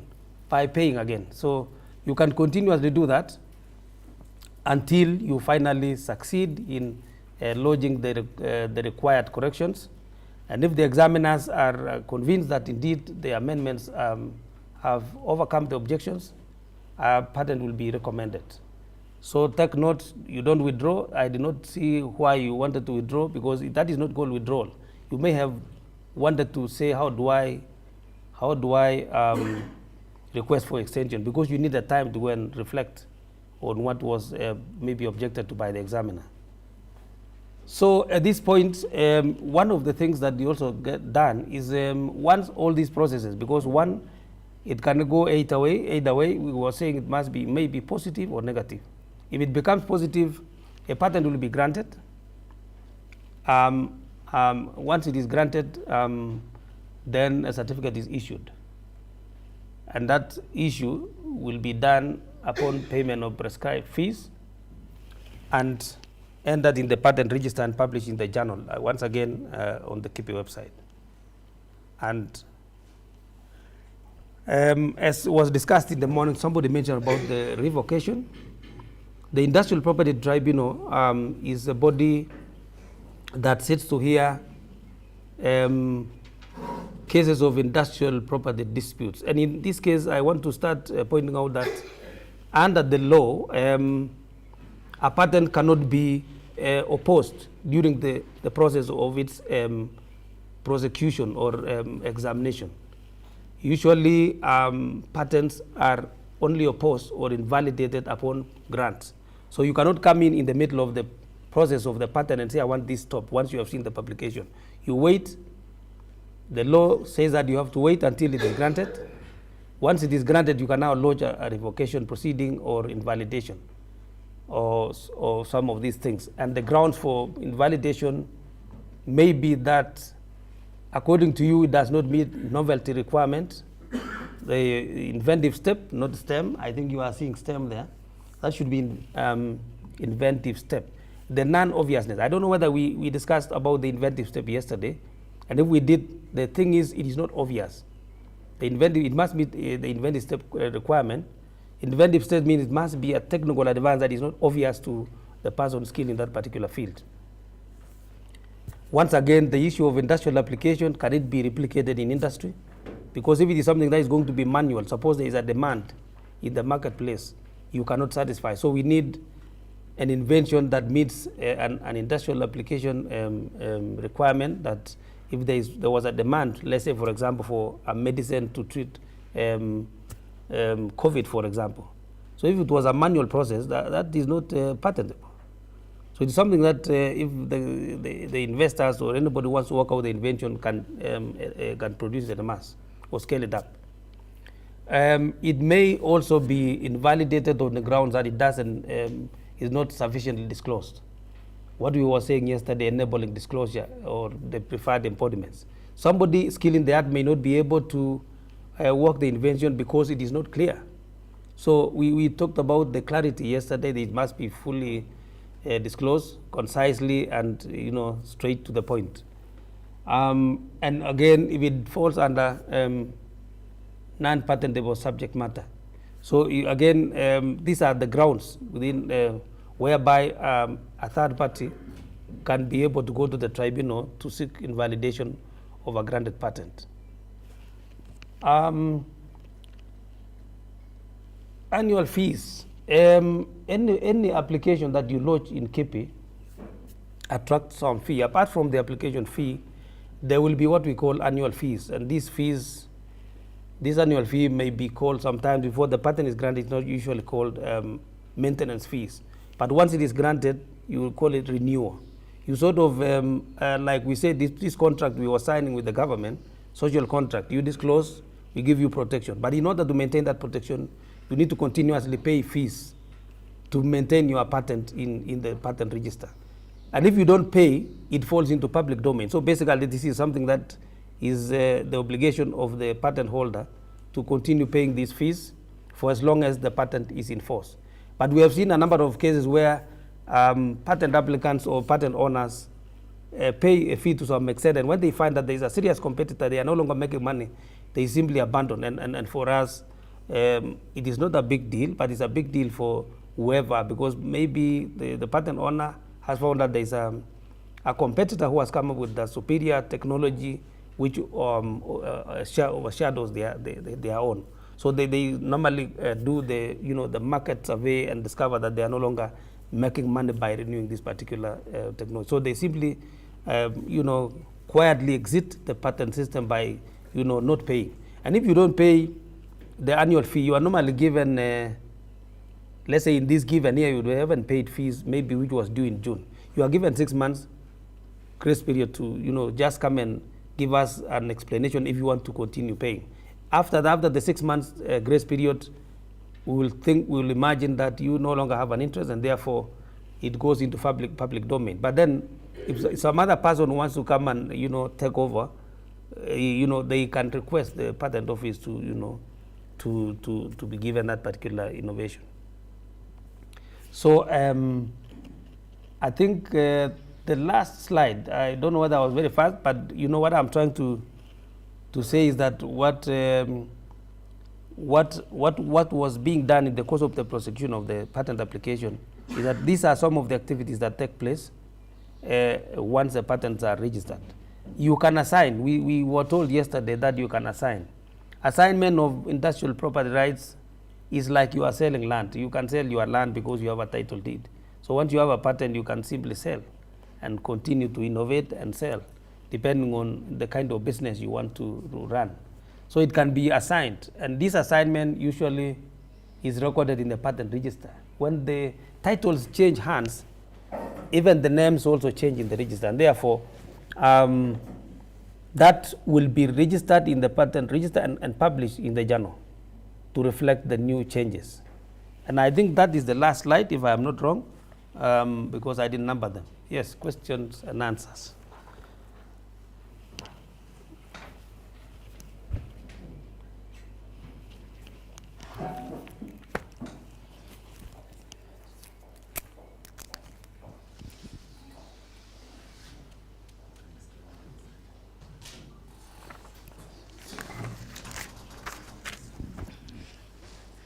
Okay, thank you very much for the candid presentation, really enlightening us more and more.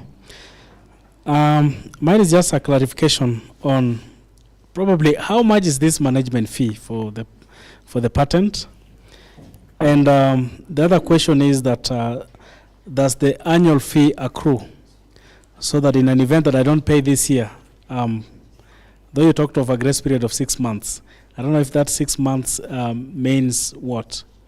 So my question is that does it accrue so that maybe in the third year I clear off the annual subscription fee? Thank you.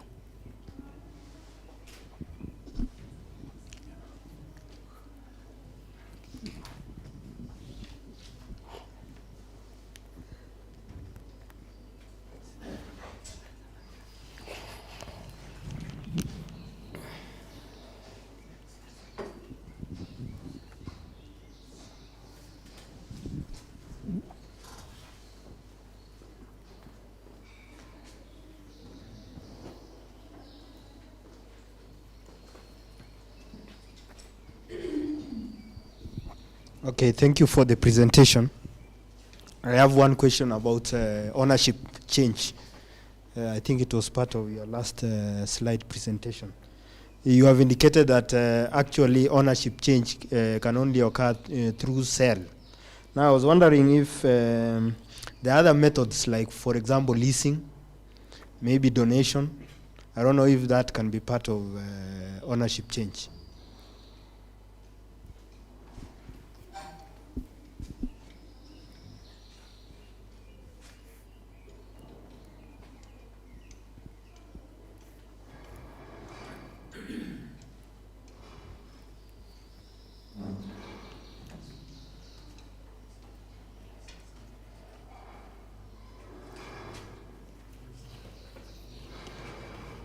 Any other questions? Yeah? If there is none, I would take the first question. the first question, and I can see the owner is busy doing something else. Yeah, where I come from, people listen and look at me, so that you are not divided, because you are. We need to be together in this. So you are talking about the renewal fees. Does it accrue? Where accrue means what? Meaning that maybe year one you didn't pay, so it will be year one plus what you. Yeah, I think I've started the wrong way. First, it was about the renewal fees. And actually, I didn't want to project the fee schedule, because it starts from second year to the 20th year. And if you look at if you go to the KIPI website and look at the patent fees, it ranges from 2,000 on second year, and by the 20th year you are paying 50,000, because you are given exclusive rights to maintain this particular patent, and therefore you are making money. So it ranges from renewal fees from 2,000 to 50,000 by the end of the patent. So about accruing, indeed it does, because if you don't pay fees on time, there is a surcharge. And it's not a lot of money. Surcharge is only 6,000. And if you go beyond, I mean, it's 3,000. It's not a lot of money. Is it a lot? So you are given a grace period. You pay, let's say you pay late. If you are due to pay in June and you pay after June, maybe August or something like that, the surcharge is 6,000. I mean 3,000. And for some reason, you are given a grace period of 3 months. I mean, 3 months. And you didn't pay, but you wish to continue managing your patent. You can restore by applying to the managing director. And when you apply, there is a specific form. I don't know whether it's IP form number 6, but it can be, you can get it from the KIPI website, patent forms. When you restore, you pay 6,000, but it's not just paying. You actually must demonstrate why you are unable to pay at that time. And in most cases, we have seen people saying, I changed the post office address. When we used to send letters through post office, I was doing my research, I left the country, and that can be accepted. Whatever reason you can give, for us, it is about restoration, justification. And in most cases, we used to demand that you have an affidavit showing why you are unable to pay on time. So restoration is when you do with the justification of why you did not pay on time. For the 3,000 is merely surcharge. Maybe you are late by one or 2 months. So if the due date was today, which is, today is what? 9th. So if you pay tomorrow, you know our systems do not know that you are meant to pay today. You will be surcharged automatically. So that will be 3,000. But where you go beyond the 3 months grace period, actually 6, not 3 months. The 6 months grace period, you justify by writing a reason why you are unable to pay, fill in that restoration form and pay 6,000 shillings, and so you can be able to continue with your patent protection. About the ownership, somebody is asking whether donation can be a sale. Is it just sale only? You see, donation, when you donate, I don't know what you understand by donate, because donate, you don't sell. You are philanthropic enough, and then you say, I've given you this. So you are not even going to change the name. What for? Because how can you donate something to somebody and say, change the name so that it becomes yours?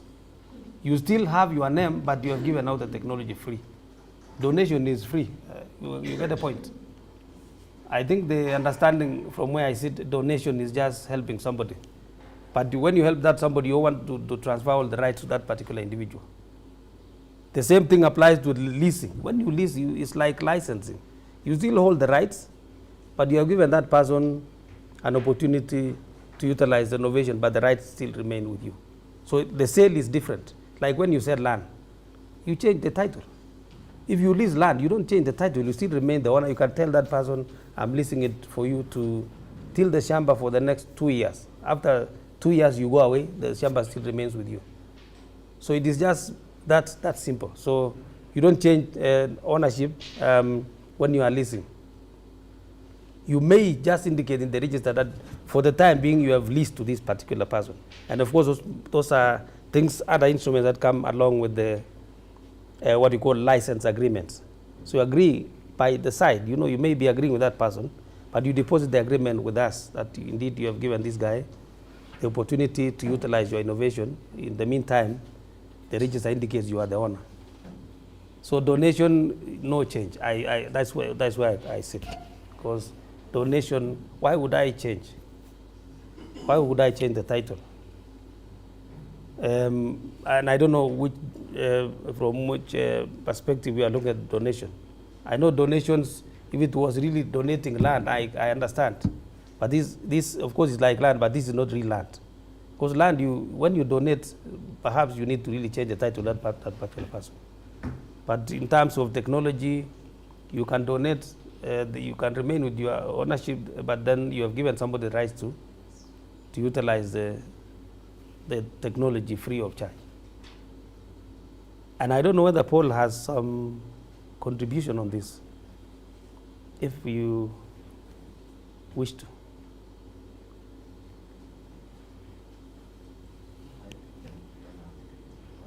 Okay.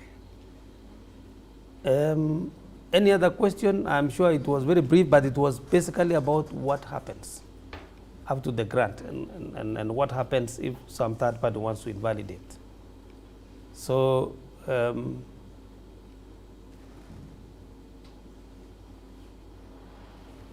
any reaction from anybody who still wishes to?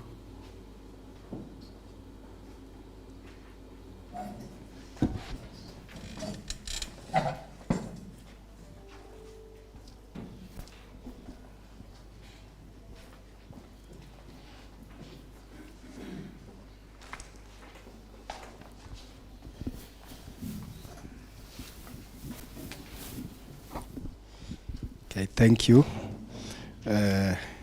When we started off, we thought that patenting, we can patent anything, but as we approach the end of this, we are realizing that it is very difficult to patent something. These mathematical formula and laws of nature aren't patentable. And I was thinking a formula I had suspended a few days ago, which I wanted to continue and maybe patent or at least copyright. Now I feel that my ego has been pierced and I'm totally deflated because just a few years ago, around 2 years ago, two Mexicans came up with a formula that had eluded scientists for more than 200 years. I think it is about something about lenses and how to make sure all the edges are well captured. And they came up with a formula that is so lengthy it can cover the entire of these 4 walls. You mean you can't patent, at least even copyright it? That is, there has to be something, because I know that later on if somebody will use that formula and maybe come up with a nicer camera, maybe lens that captures all the edges, that person will have some gain from it, economic gain. And these 2 Mexicans will get nothing because they cannot patent, they cannot even copyright. That is, if I was getting you right. Thank you.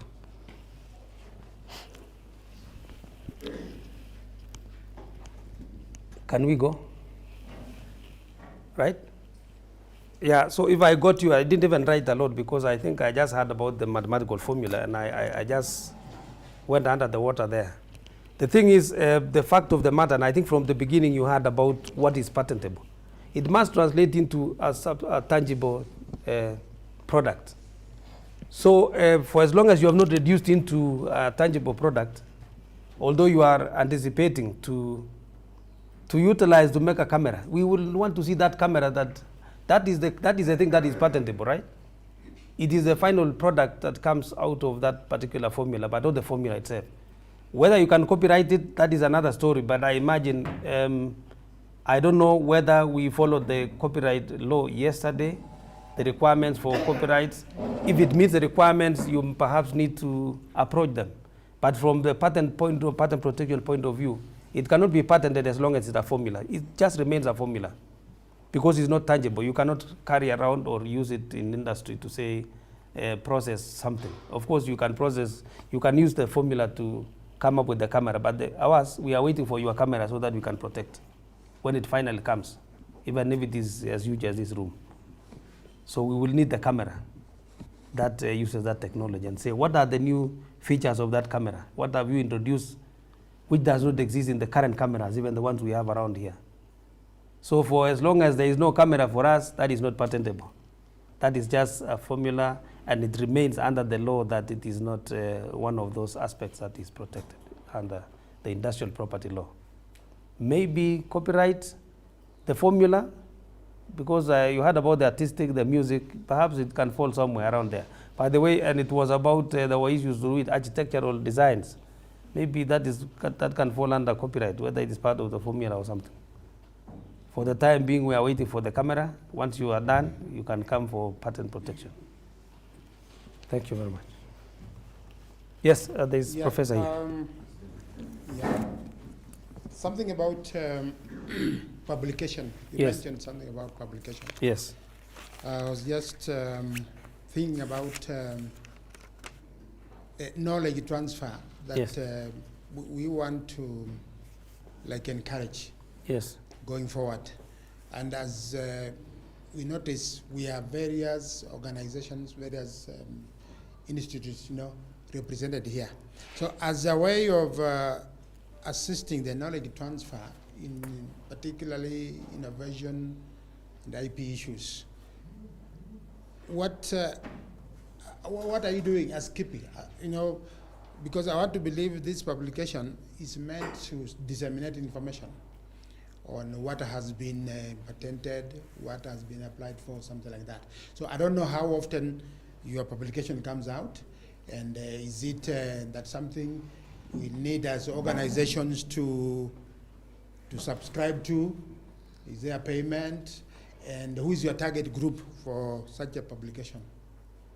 That's what I want to know. Okay, thank you very much. Yeah. Of course, those questions, all of them are valid. First of all, knowledge transfer. I think you are aware about the TISC project, Technology Innovation Centers project, which will be dealt with tomorrow, I think. Those are the issues we are talking about. Anything that can be accessed by the R&D institutions will be disseminated using some of these outlets. Dissemination of information of published patents. You see, this is available on our website, and the publication comes out every month. Like I said in the morning, I think I mentioned when I chipped in that you can access KIPI website and get Industrial Property Journal. We publish every month, and that is law. You cannot miss a publication every month unless there is a technical hitch. It's a legal requirement that we always must obey. So that is where you can get access to the patent application. And if it is on the website, you don't pay anything.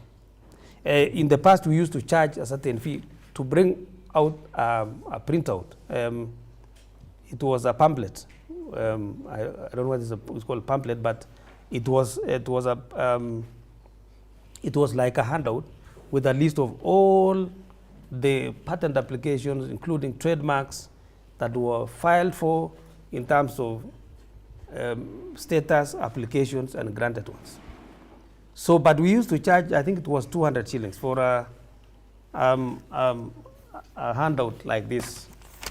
It depends on the number of those that actually have qualified for publication that particular month. They may be 1,000 this month, next month they may be 500, 200, depending on the various requirements that have been met. Because they must meet certain requirements. There are certain formats which are required in order to move to the next stage. Once they meet all those requirements in terms of submissions of the required documents, they have been examined and accepted, they will be published. And we used to sell 200 shillings. It reached a stage where we were using more money to print these things. It was more expensive. We were not reaching a bigger audience. So the wisdom was now, why not go online? And we are online. And I'm surprised you have not seen it. Because website, like you can Google anything and get without being asked. You only use your data maybe to access the internet. That is the only thing. For now, we are not charging anything. I think that is where we are going. Everything is going to be there. This project is one of those areas where we also use to disseminate information on the patent documents. So I think we are doing something. And I think we are together in this. If you want to do research, you can access public document to see the status of the technology. And of course, like I said, the mission of the publication initially was to, allow the public to access the status of the technology, and also warn potential infringers about the presence or an existing patent. Okay, and some people will be waiting around the corner if they think that you are trying to, secure protection for something that already exists. So they will just wait by the corner. Once you get the certificate, they seek for invalidation. So it is public knowledge. You will be able to access. Once it is published, you can access on that website. Even the ones from the WIPO, they always publish. After every 18 months, once they reach 18 months, every application must be published, and it's done on monthly basis. So you can Google journals of international patent applications and granted patents in various countries. And you can be able to access all this information. It's not being sold. We are targeting everybody. I don't want to say that there are specific targets, but of course we know.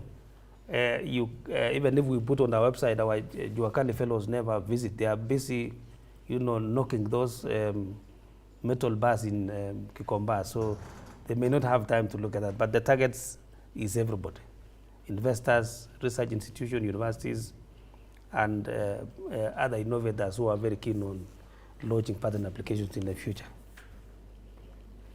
Yes. Any other question before I think we are still within time, right? Yeah. Yes. Okay. Mine was just inspired by you actually telling us more about the KIPI website, which I'm currently in. Yes. And I think it's very comprehensive, because even the first thing that is welcoming us is IP publications. Yes. And so thank you very much for that. My request is that can we also get examples of the patents, so that as we learn through this journey, as we write our methods for the DAWA, there is that language, because when you took us through yesterday, honestly, the language is so different. It's like it needs either a lawyer or the office of the AG to write for us. So, and when I heard yesterday that surely even an institution or anybody can be an agent, and I feel I'm so much inspired, but now I want to learn more about the language. Yeah. So, and for some of us who are really brought up in the 844 system, we rely most on the past papers to build your confidence for you to learn. So I don't know whether, do we have the same? Probably. Is that? Yes, thank you. Or where can we access those, so that at least when now we give our final version of the DAWA, when Paul will just be noting that, yes, he delivered. I want you to give Paul so that he can respond, because he's near there and he's near to what he was drafting yesterday. So basically he's at home. If you want to be an athlete, what do? You run. So if you want to know how to write patents, write them. And that's what I started on. I started yesterday, I asked you to write. That is how you learn, not theoretically. In fact, after we review, you realize it's by actually writing that you become a better patent drafter. It's not sitting back and listening. It's actually doing. It's an art. We say patent claims are not written. They are actually crafted. Inachongwa mpaka inakaa ile size inatakikana. na ile ruku inatakikana inachongwa. We don't write a claim. We actually rewrite claims. You may do like 10 versions of one claim before you pick, okay, this one captures the best. All right? And you'll see that after we look at the submissions that were made. You see they are written from totally different perspectives. And you can, when you are writing, actually when you're preparing a patent application, you write them, you review them again and again and again. Yeah? Then you can sit back and say, okay, I'll pick this one, I'll pick this one, I'll pick this one in my patent application. But it's encouraging. And I would urge you to just continue. Okay? You're not on the wrong path, you're on the right path. And you'll get somewhere. But the key thing is practice writing, practice drafting patents. And you'll become conversant. And if you follow the rules that were explained to you yesterday by David, if you can still remember them. When we review, you'll see some of the things that really did not come out from the theoretical point of view. It's when you do it, when you start now thinking about what is on the table, that's when you realize, okay, this is what it means.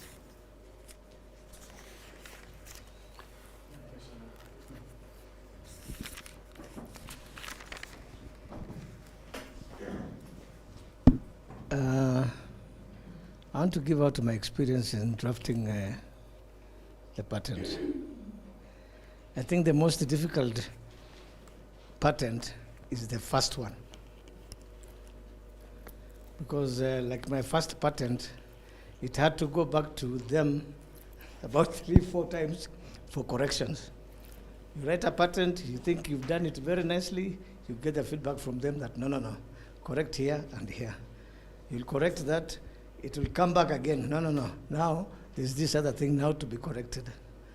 So I think the most difficult one is the first patent. Then after that now, you can be able to know what the best way of writing it, and you'll know it will not, coming back might not be as many as the first one. So it's an interesting thing to do. But the first one will really, if you're somebody with a light heart, that first patent you might end up giving up in drafting it because of the feedback from KIPI. I think you KIPI also, you need to be soft a bit because you are very strict and the corrections are actually hard, because when you look at the patent that you've drafted, you don't see anything wrong with it. But to them, you might have drafted it the wrong way. So you end up knowing when you get corrected. So the first one is the most difficult, but after that now it becomes simpler now. Thank you. I think team. Maybe I can add something. We are not really harsh. Actually, what we do is for your own benefit. By being more strict, we are actually being more helpful to you as the holder of the patent. You know why? I told you it's that patent specification that actually defines your right. So if there is a problem with it, let's say there's something maybe in the claims that is ambiguous. Okay, you know what that means? Somebody will infringe on your patent and you can't be able to defend yourself in the court. Because the claim that you would have relied on is defective. Because the court will interpret what you wrote. What did you claim to be your invention? Okay? Maybe, let's say it's a composition claim, and you just wrote as one of the component A, without specifying in which amount it's supposed to be.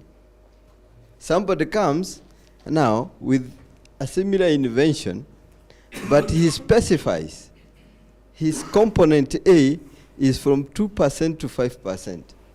Nothing beyond that, nothing below that. Do you know that's a new invention?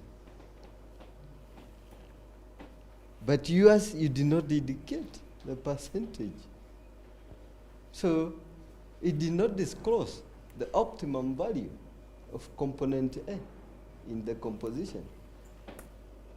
If somebody took maybe 8%, it could probably produce totally different results from what somebody is using at 2.5% of component A. So those two inventions are different. And that's where we look at it. So when we push you to rectify this or that, it's for your own good. Actually, all we do in KIPI is help you attune your pattern properly so that it can be understood clearly. Even by your peers, they can read and understand that what you mean is this percentage of component A. When it goes to court, the court will be able to interpret it's this percentage of component A. So even your competitors, they know if it's a fertilizer, your fertilizer has component A in this amount. So for them, they will not, if they are working on fertilizer similar to yours, they would avoid doing it within the range that you have claimed for your invention. So they'll be probably talking about 7, 8% or 10%. Okay?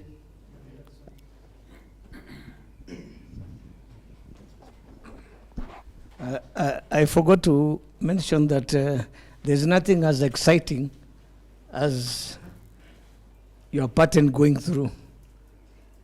It's just like when you're receiving your degree. Umengangana, eventually unaambiwa umepass.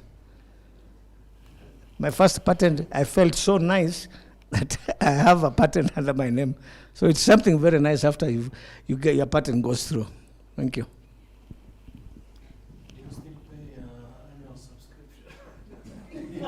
He pays. No, the first patent that I drafted. Okay, so maybe just to add to the concern that we are strict, it is important, like Paul said, for you and us, because we don't want to be seen to be granting invalid patents. Remember, it will be published, and that is what we were saying, when it is published in public domain. So somebody can quickly look at some of the weaknesses and then take advantage. And like Paul said, somebody can take advantage. If you make a mistake of doing a broad claim, there is a likelihood of infringing on others. And somebody can also do what we call selection invention. Look at a very specific area, very small range.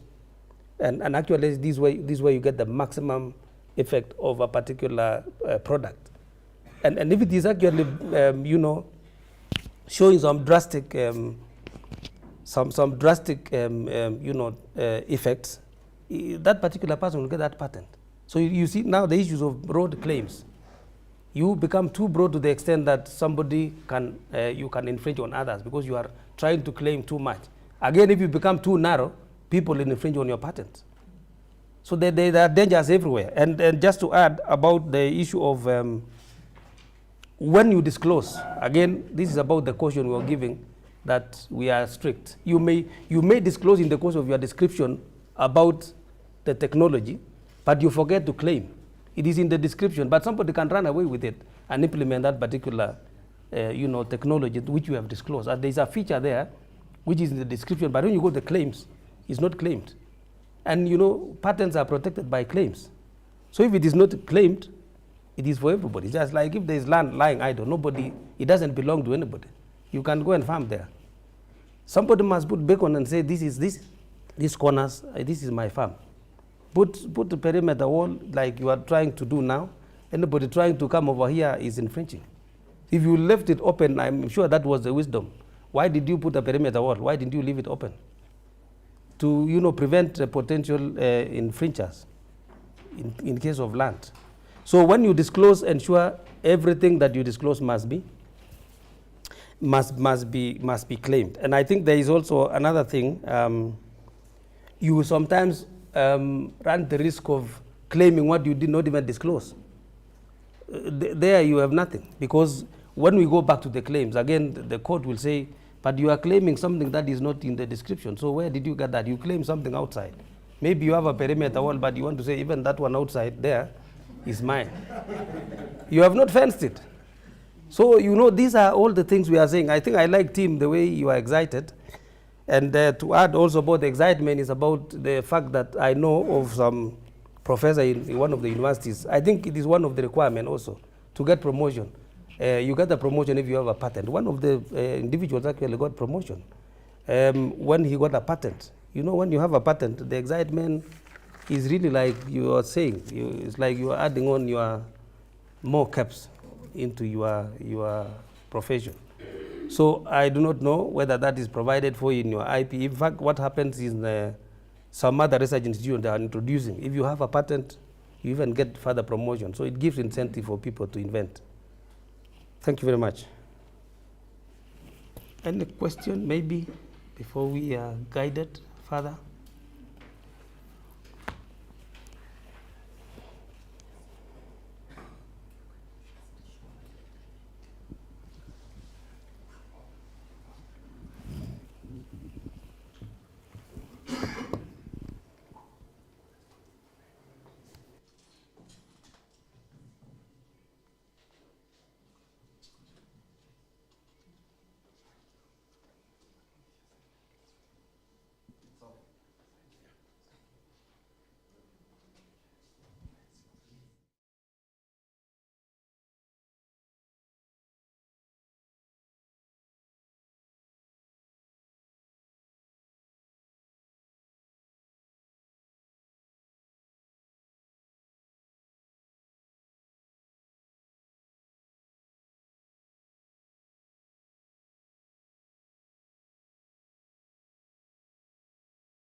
that is employed by most patent drafters.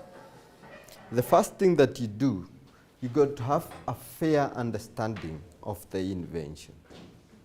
Okay? And once you have that understanding, you prepare what we call a broad claim. Okay?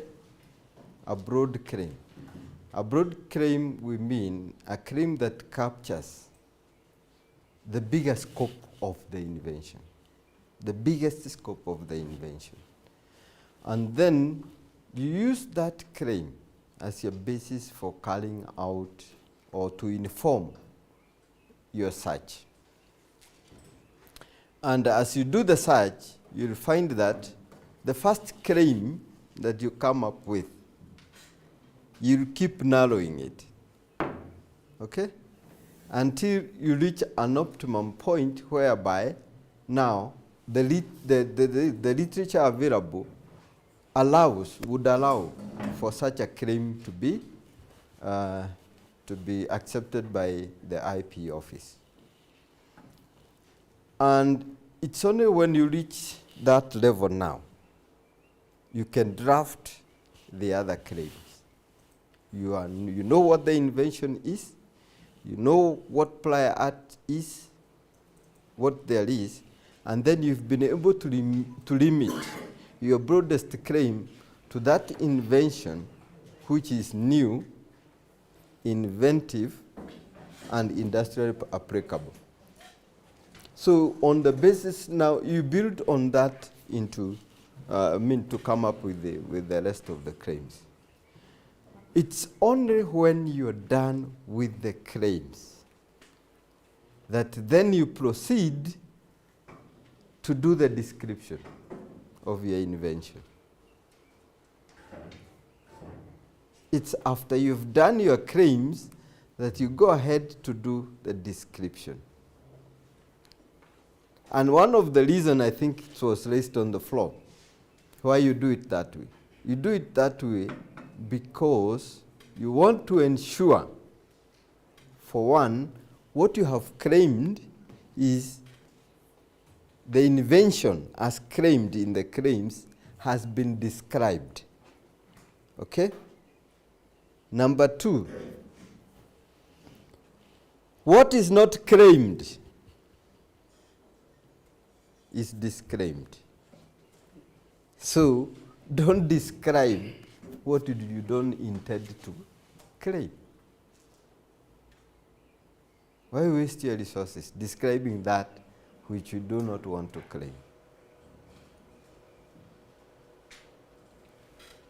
The purpose of the description, we say, is simply to enable the claims. So you only limit yourself to what has been claimed in the description. You don't put a lot of literature there that has no value in the disclosure aspect of that invention. And the invention is defined in the claims, not in the description. It's limited in the claims, not in the description.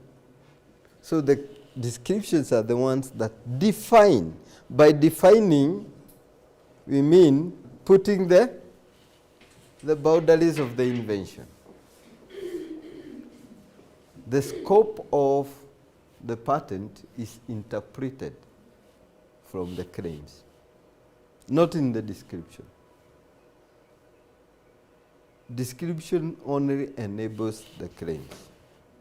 So that is why we start from the back going up. You start with the claims, then the description. Once you have done those two bits, it's very easy to do even the abstract, to draw up an abstract. And usually the abstract will be a little expansion on the first broad claim of that patent. And we shall see examples of that as we go. So for the time remaining, I think what we want to do, this is how we are going to do it, because we are going to do it together. I'm going to project those that have been submitted. I have only 5. I have only 5. Nobody knows who submitted what. I have only 5. So we need to critique. You are critiquing, you are looking at the substance. We are looking at what has been submitted against the rules that were taught yesterday on how to draft an independent claim. So we said there must be a preamble, there must be a what? Transition, and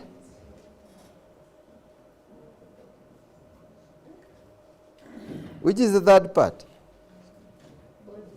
The body. All in the usual language of the partners, we call them limitations. They are the ones that describe those features for which you are seeking exclusive rights for. The preamble is the general art, a general identification of the invention. Then there is a transition, and then the body, which is merely a statement of the feature for which you are seeking the exclusive right. We need to look at the punctuation. Okay?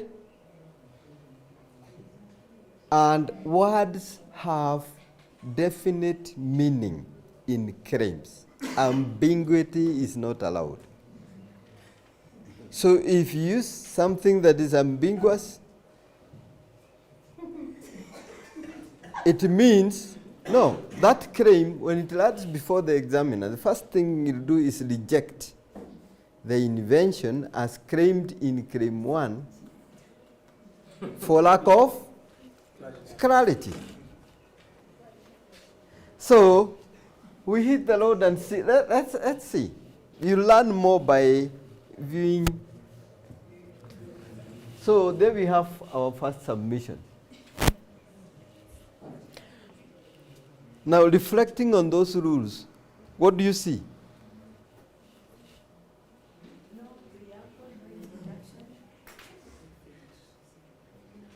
Huh?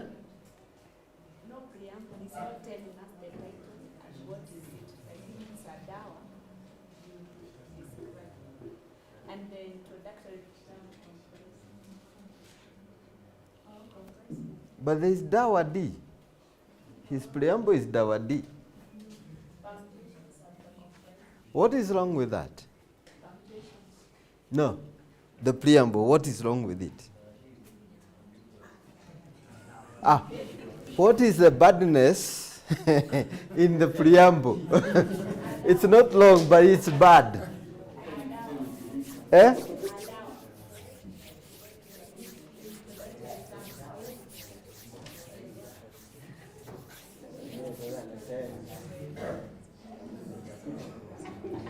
What is the wrong with that? What is the badness with that preamble? What is bad with that preamble? And this is one mistake that many people make. Always use the technical terminology. Okay? Use the word, the proper words that are accepted in the field. In that field to which the invention belongs. Is dawa D a standard term? No, it's not. Which is the field of the invention? The field of this invention is what? Eh? It belongs to what category of inventions?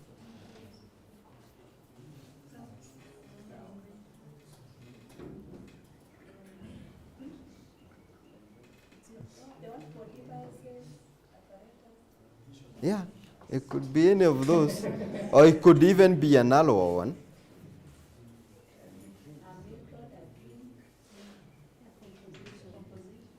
It's a composition, eh? Yeah, that's one. That's okay. Yeah, you can call it, it's a composition.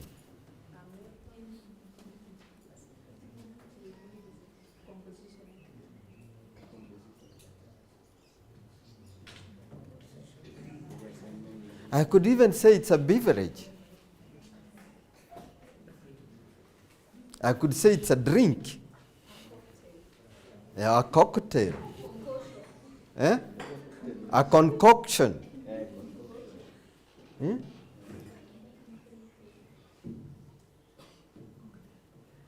There's a variety of terms that you can use to identify the invention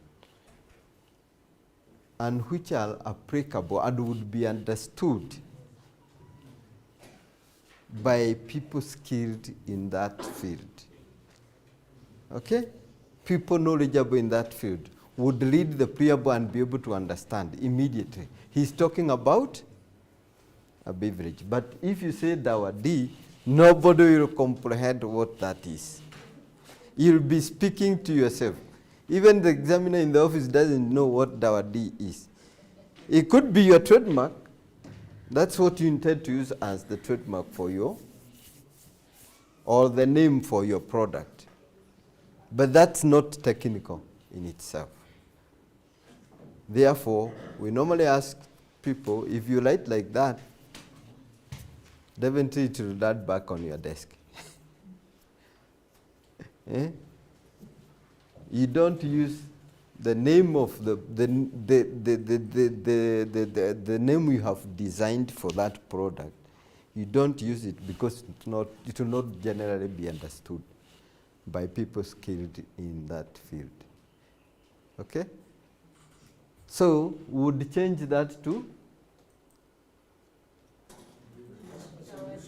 So the first collection we call it a beverage. So a beverage comprising. So what is missing again from there? What is wrong with the transition?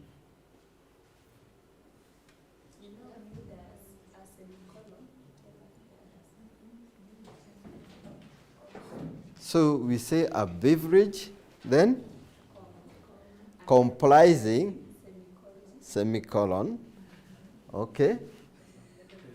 Then what do you do next?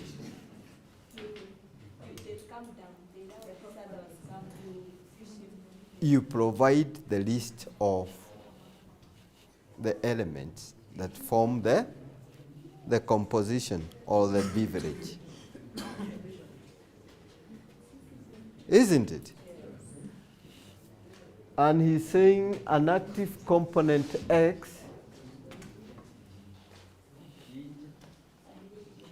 So the active component X is what?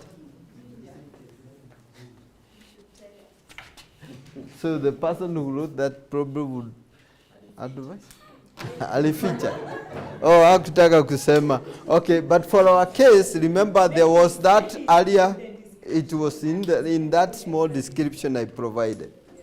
Okay?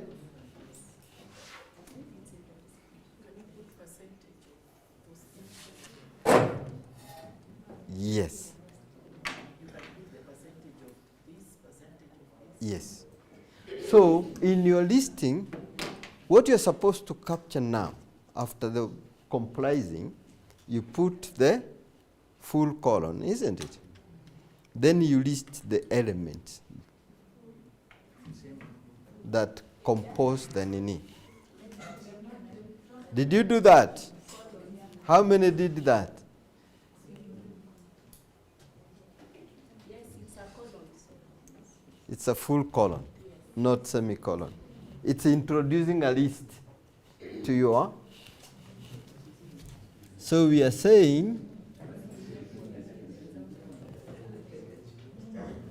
how will I be able to? I can't be able to edit this because it's on the nini. But what I intended to do is, as we edit, then you can view from where we have come from to where we are live. You can see the changes, but somebody can be who will volunteer to edit so that we see the final product of what we come out from there?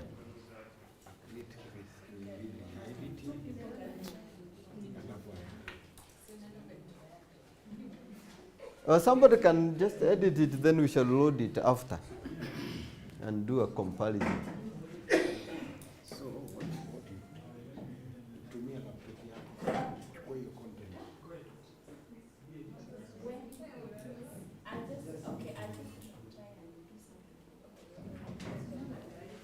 So far we have said it's a.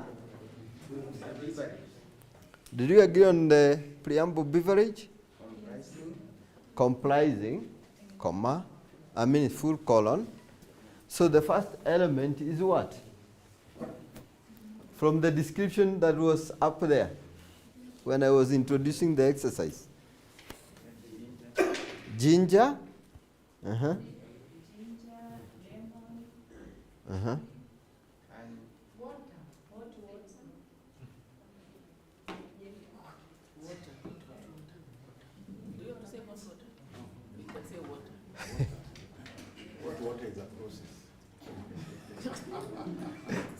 That's what I want us to agree on. Yes, I introduced you. You are the people who you know how to prepare it. What the other ingredients you use, but the key ones are ginger, lemon, and cinnamon. Oh, yours is cinnamon. Yako iko na cinnamon. You add what else? The basic ones are ginger, honey, and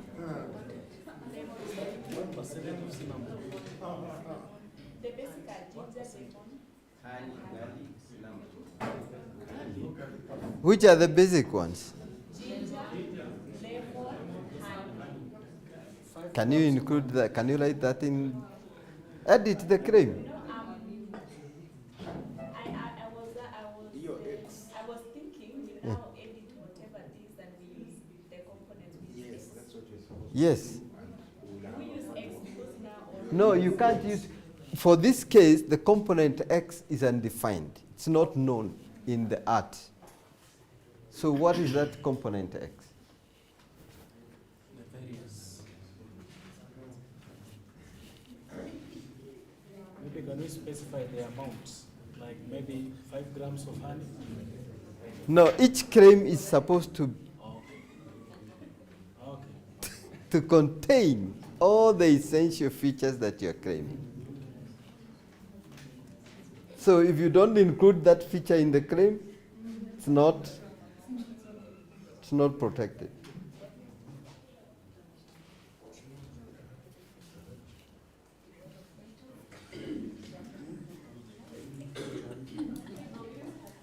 Are we there? I wish there was a way to view as we edit.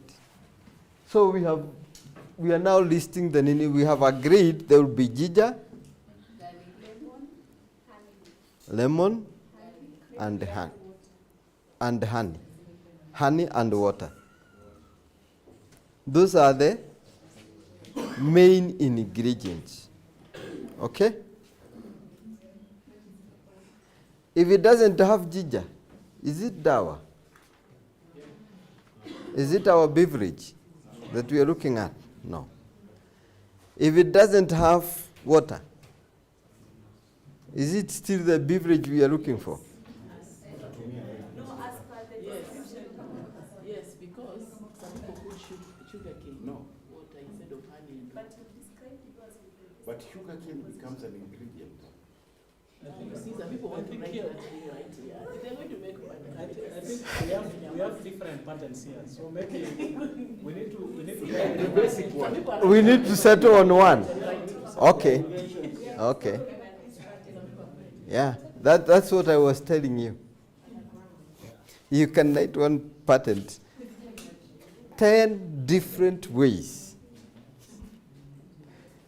Okay? But the key thing is you strip your composition at this level, at this early level, You strip it to the bare minimum. Okay? To the bare minimum. If I put ginger and I boil with water without adding garlic and the rest you are talking about, I just boil ginger. Will I have my beverage?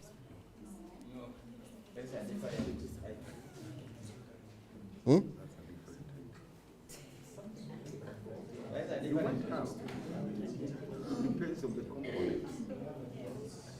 Exactly. And there are those things that we add for purposes of improving, or because they are just embodiments. Okay? And we claim those embodiments in the dependent claims. So, if we take the first few ingredients, water, ginger, and honey,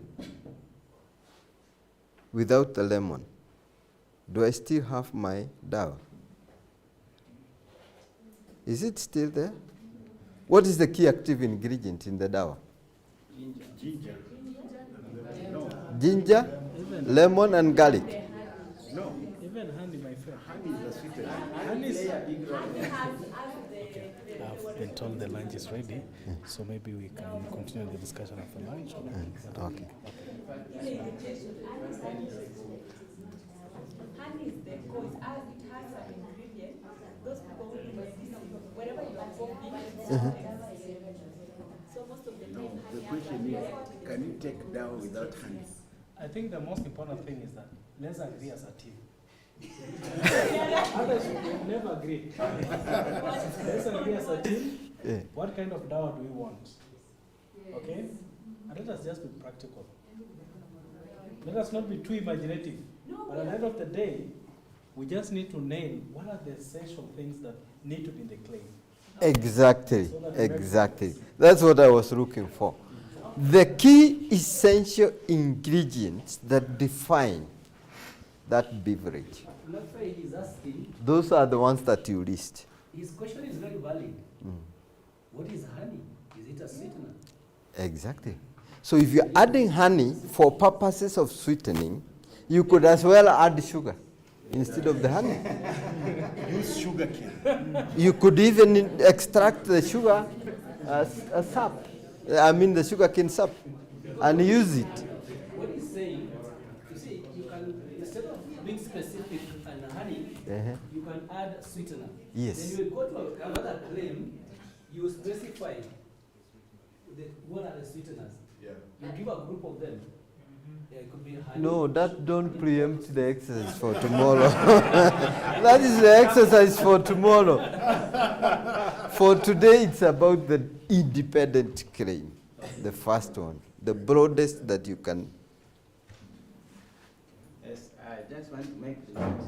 I'm from food and beverage area, and I want to say that ginger is a key element.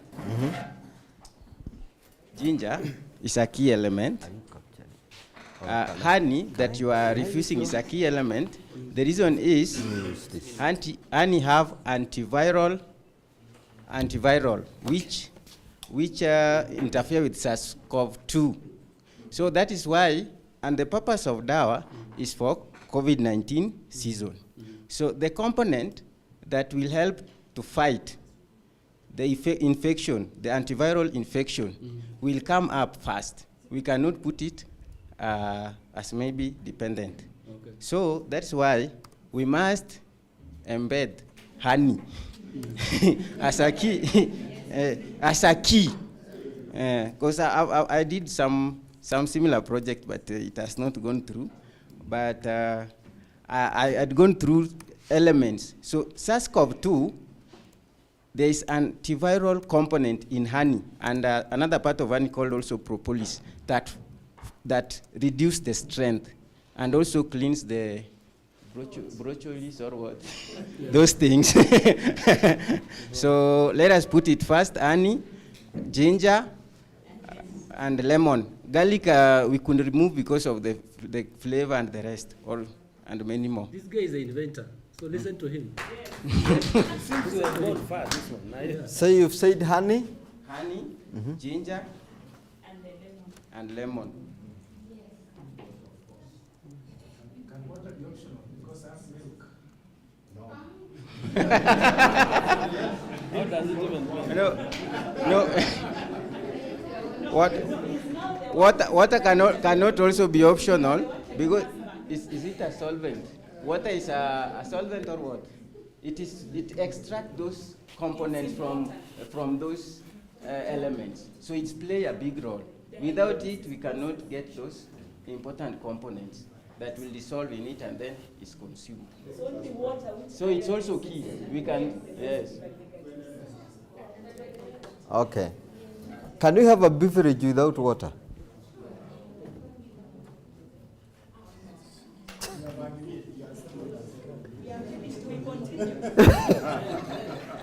No, I've just tossed a question. Can we have a beverage without water? No. Think about it. But kama ni kublend. What do you call fruit juice? Is it a beverage? Fruit juice has water. Fruit juice has water in it. Can we have a beverage without water? I don't know.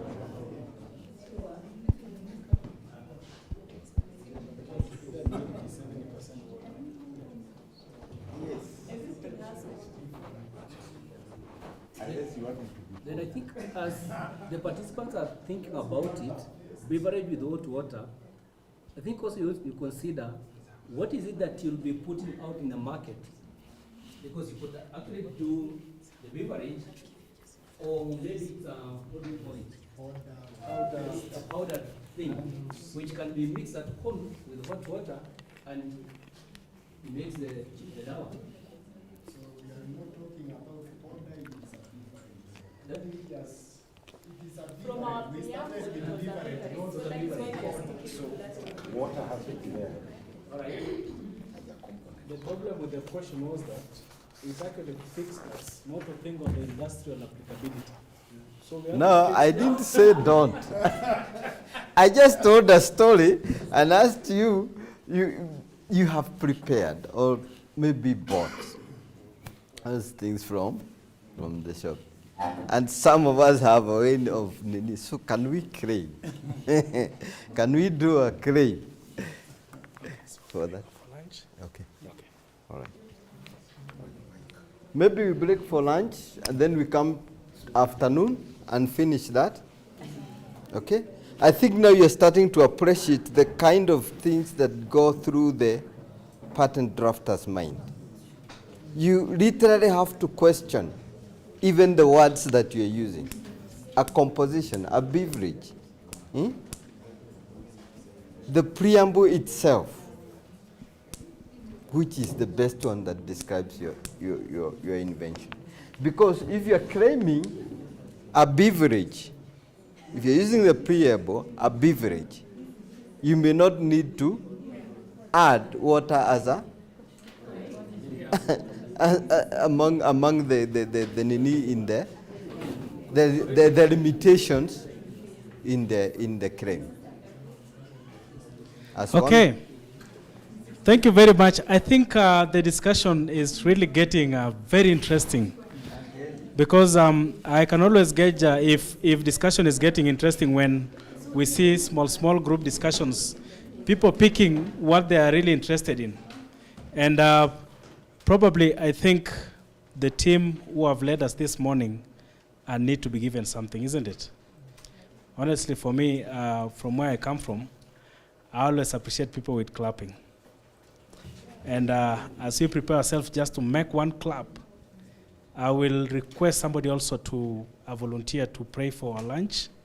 And then, as guided by the facilitators, maybe we'll continue with this discussion because we have one session in the afternoon. So probably I'm seeing now the language which I thought is more, it needs a lawyer, it's being demystified, isn't it? Yeah, so that we have the requisite skills of doing it. Okay, so let us all be upstanding. Let us be upstanding. And the style that we are going to give them a clap is only one clap, okay? And the facilitators, when I say you give, and then you will receive. So the facilitators are going to receive, okay? And you're going to direct your blessings to the facilitators. That's all. Are we ready? Pasha ipata moto. Okay. Give. That was warm. They didn't receive, so they will receive. Okay. Okay. Pasha ipata moto tena. Give. Thank you very much. Enjoy your lunches. Thank you. Okay. Thank you.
just rightfully take it back to the facilitators to pick it from where they left before we went for lunch. So, Bwana Paul, karibu sana.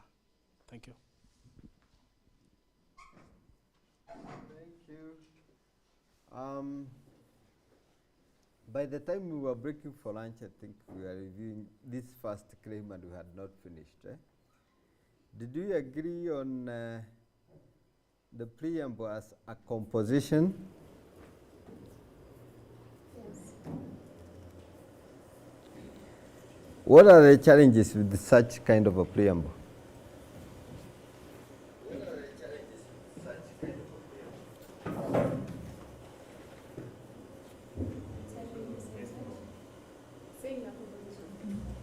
Hmm?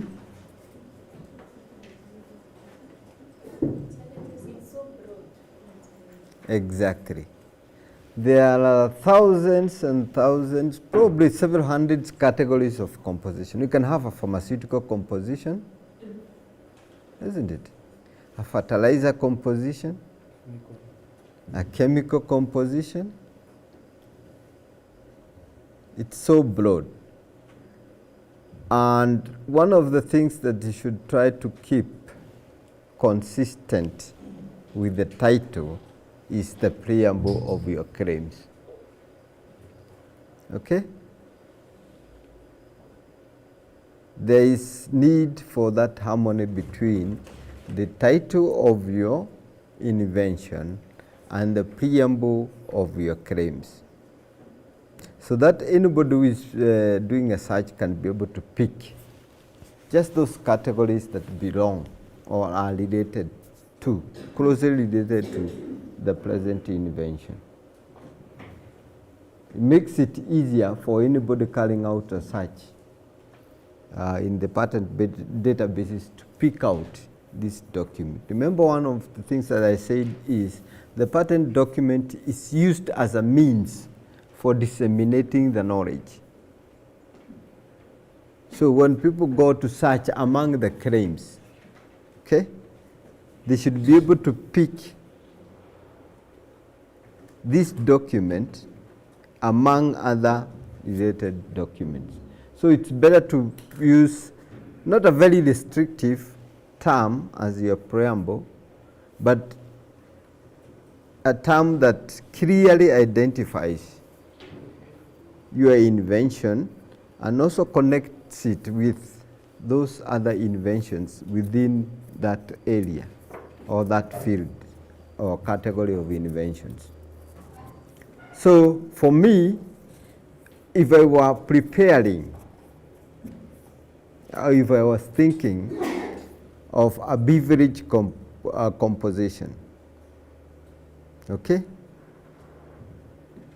I mean, of the thing that we had in mind yesterday when I was preparing the assignment, I would go for a beverage composition.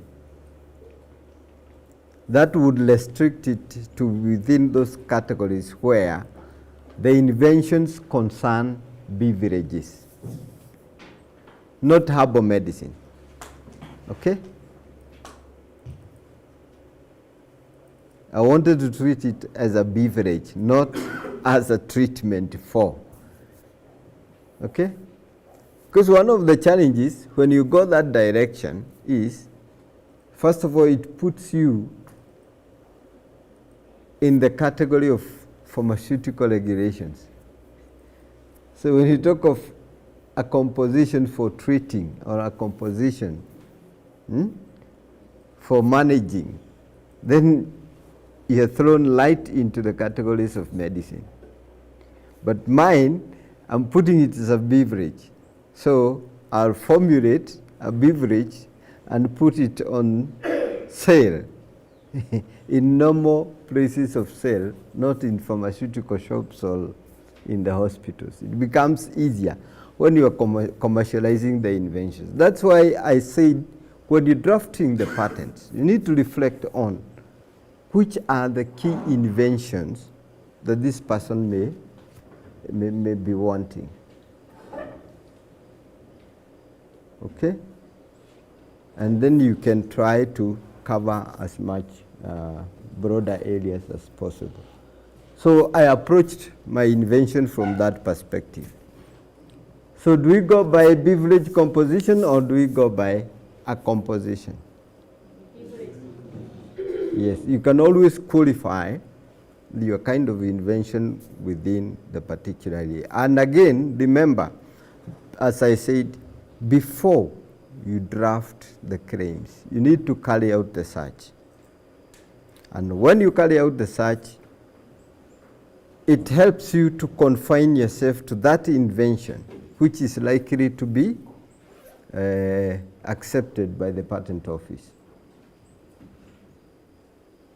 All right. So we had cleared with the preamble the transition. Then we were at the point of listing the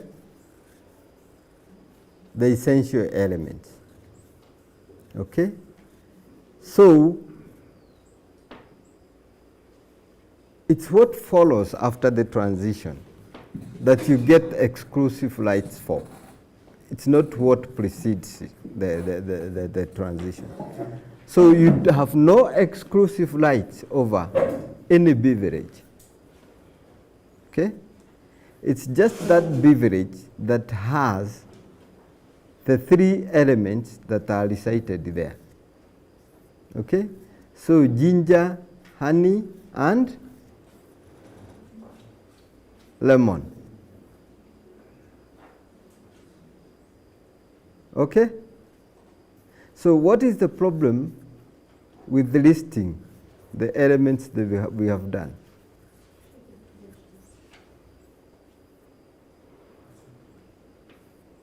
Can you see any problem? There's no amount, there's no percentage, so anybody can just mix anything and say flavor. But mix the same thing. Yeah, okay, exactly. If we put 99% ginger, 0.2% honey, and 0.8% lemon, do we have our beverage? 99% ginger, 0.2% honey, 0.8% lemon.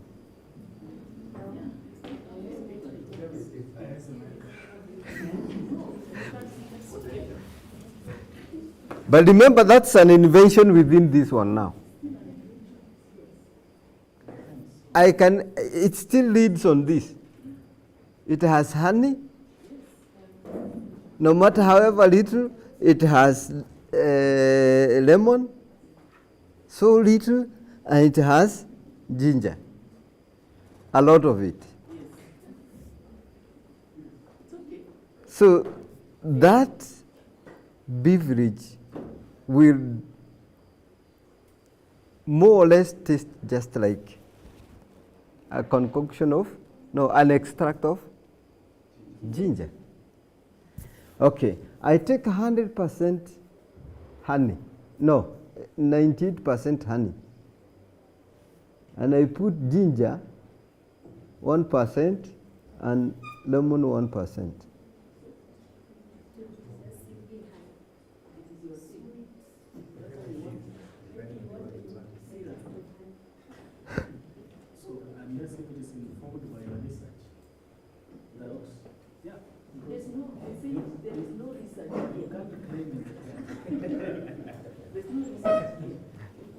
Do you see that challenge? The percentage and the amount that is going into that formulation are also important. Okay? All right? But basically, it's the three elements. We can agree on that. Let's assume there's no other formulation out there where people are making a beverage using ginger, honey, and lemon. So you search in the literature and there's nowhere this invention is disclosed. So you can actually have that as your broad claim. Okay? Then, for purposes of tomorrow assignment, you're going to draw a dependent claim, claim 2. Let's call this for now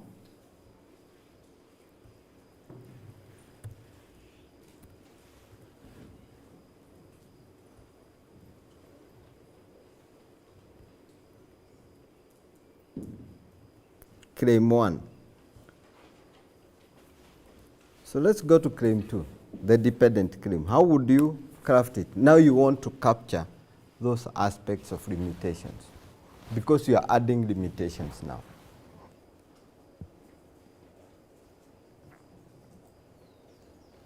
So how do you start it? Exactly. Thank you. The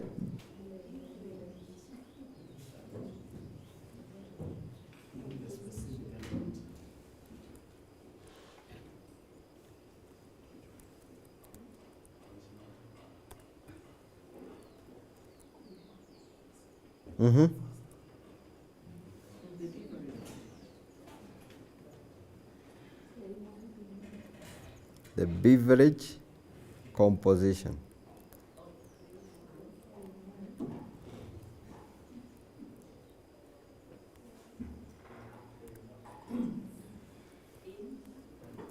Of claim 1. Yes?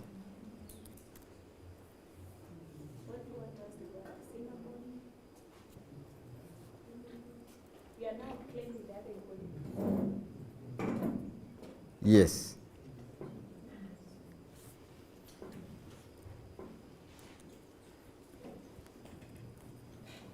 So, wherein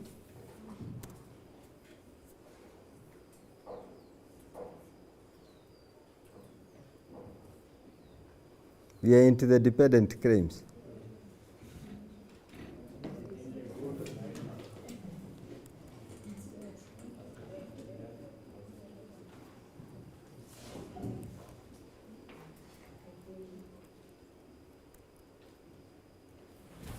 How much do you put?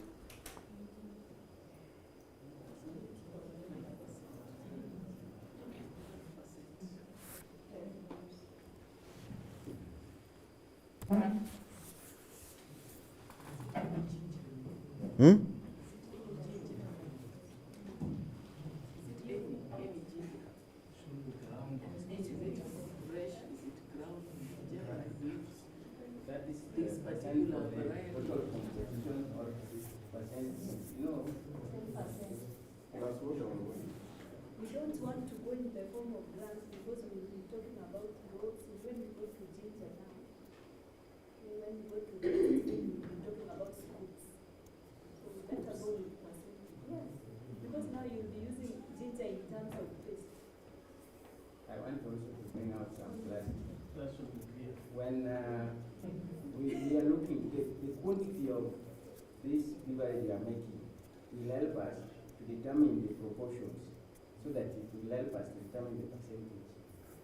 For example, how much are we making 1 liter? Then in this 1 liter, how much ginger? How much honey? How much? That is why we are using percentage, because no matter the amount, the percentage will remain the same. So that is why water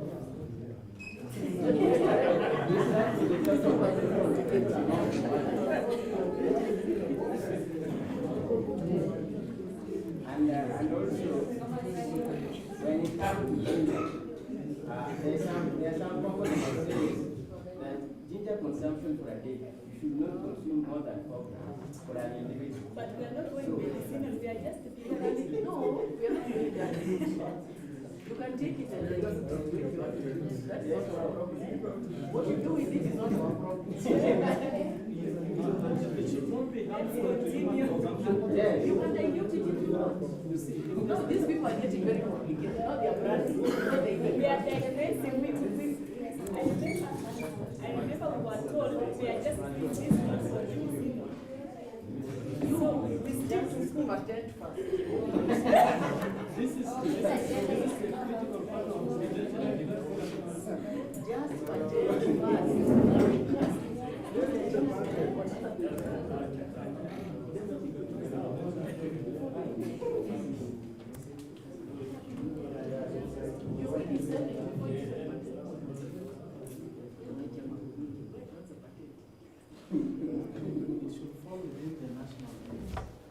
You can take use.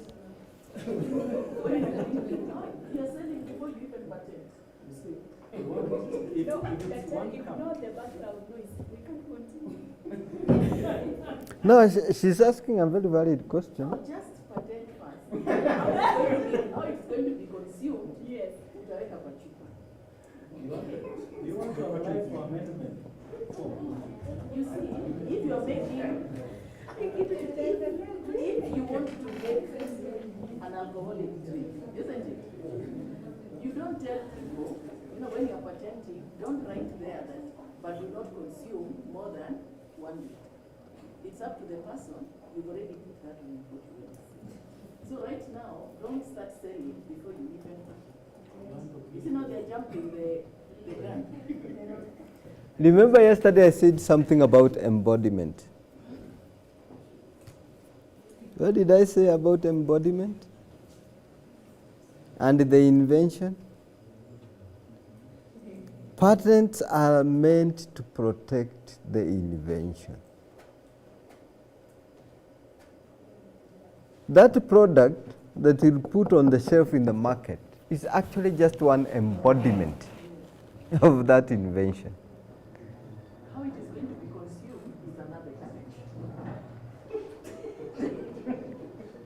Yes, you can say there, you can put it in your tea later. That one you can also put. See, I can only agree under context that we have done a research as a team. We have established that it is good to have 5%. If we use that, we avoid all the other questions. But if you're going to experiment with assumptions, But now it's just a way of writing. But if you want to that, ginger organ will do the research on that. You know the amount of ginger, the amount of honey. Let's So use what we can actually use. But now we this. want to know how to do a claim. But you see, at the end of the day, this argument that you're having is not before this is reviewed. They're reviewing from different places. Do you remember day one, we were told when you are claiming, don't talk about yourself, how you did it, how you went about it, and how you arrived there. That one is your own plot. Okay. Why do you claim? I think we should understand day one, and I think you also said that. How you came about it, whether you did it over 10 years, that is your own. And your own. Yes. I think we are talking in the same page, but reading on different lines. Different pages. So the key idea here is when you are capturing in the claims, especially the first claim, be as broad as possible. The subsequent claim, then you can narrow down. Okay?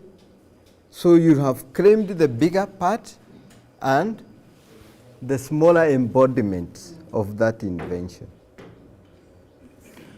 The beverage composition, where we have only 5% of ginger, is just one of them. Okay? This could be the most optimal. But remember, it can be a age. So instead of talking of 5%, we can say we can give a age.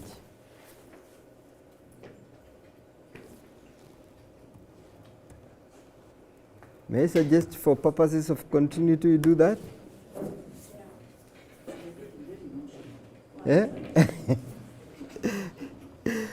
So you can talk of the range to capture all the range of innovations or embodiments, whether it's for use in tea, whether you just putting it in hot water and drinking, they would fall within within the range.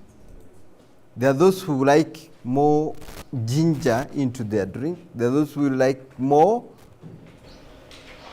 honey into their drink. There are those who like more lemon into their drink. So you can choose within the range. So if you're doing any commercial production of the beverage and you use anything within that range, you'll actually be infringing. We can use the patent to stop you from carrying out the activity. But if somebody now uses outside this range, and which you have already actually even done research and found it's not as effective, or customers don't value anything beyond that range, it will be, you know, what do we say? It's something that they don't like. So you can be able to protect the best range for that invention separately as a dependent claim. Okay? And one advantage of going for the narrower claims is that if the examiner finds, for example, the first claim there does not qualify. It's not new. There are other inventions that describe a beverage composition wherein there is ginger, there is honey, and there is lemon.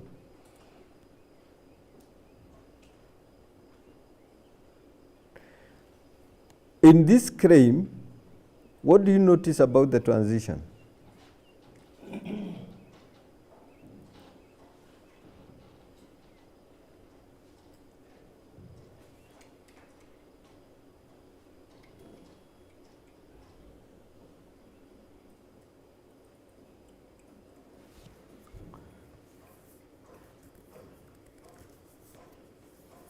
How about if I make my beverage and add, in addition to ginger, honey, lemon, I add cinnamon? There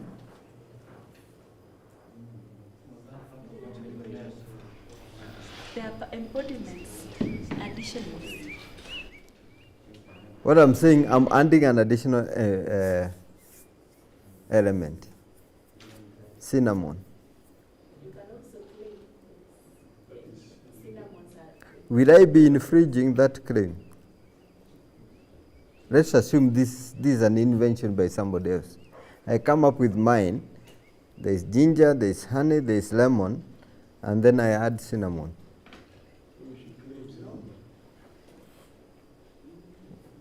Will I be infringing?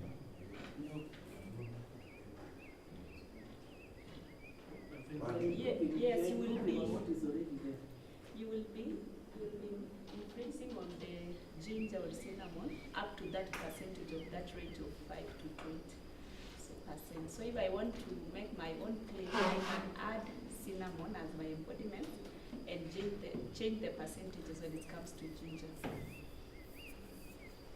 so that I don't infringe on the narrow claim of the. You talked about open.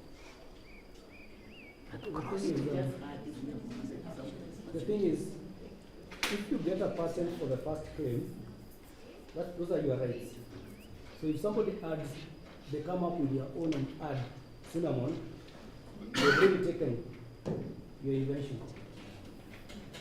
Oh, because I claimed in claim 1, all the ginger, all the honey, all the lemon. Yeah, that composition, you already have those three. That's your invention.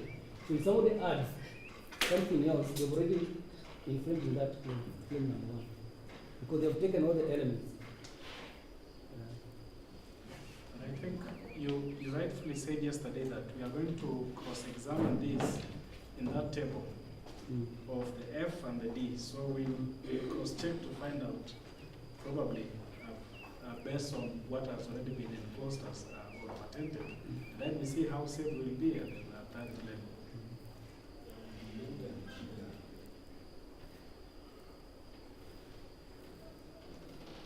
So what do you think about that?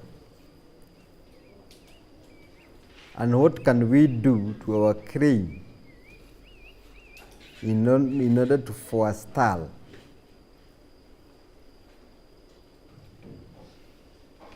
You can say that one already is there, but you can actually know that it already exists.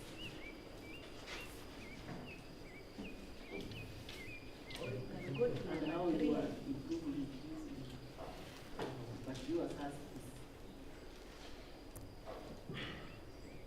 So you acknowledge.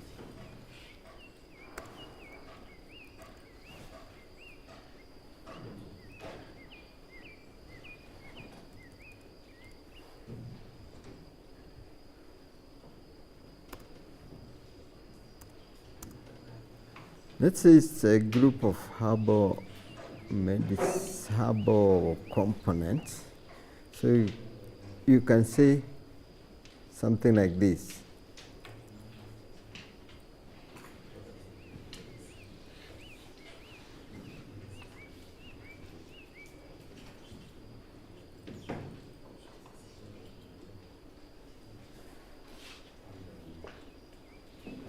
Optionally added. Optional natural additives.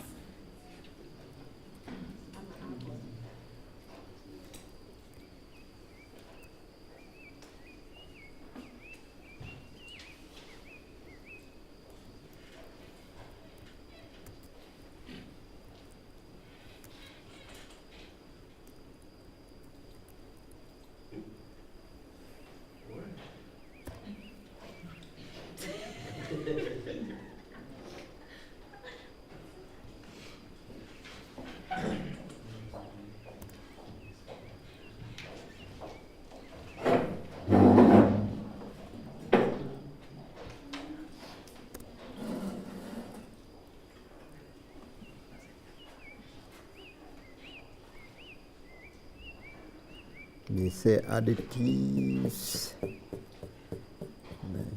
natural additives. Oh, and you can have them selected from the group. Okay. Some people are adding what? Cinnamon.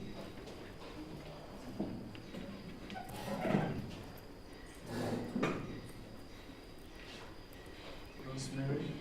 Mm-hmm.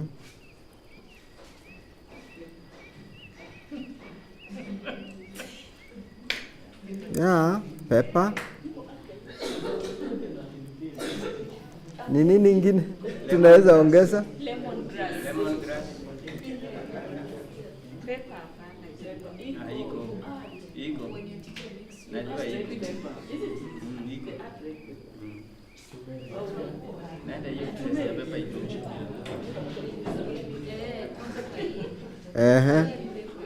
What else can we add? Turmeric. Gloves.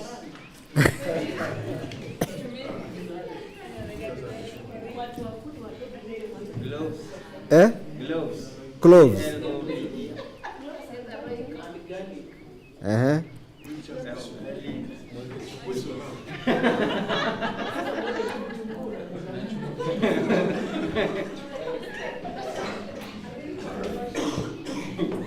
Have we captured everything that you add? Mtu mwenye anatumia kitu kingine kati ya hizi? Mint. So we can add mint.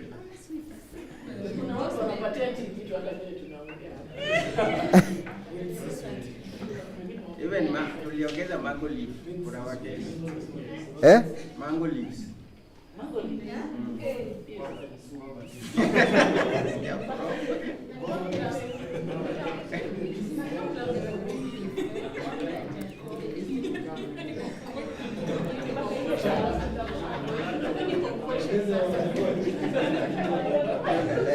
No, it's still our beverage composition. All these are natural natural things. I want to dispute that. Hiyo pepa itokangi, ukaliagi na kupotea kutasikia. Inapoteanga huwezi sikia. But it makes you feel very warm. And come back when we finish there. It does.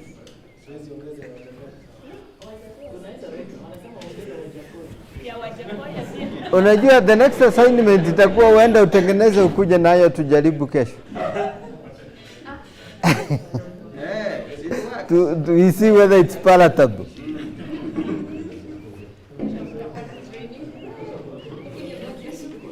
Eh?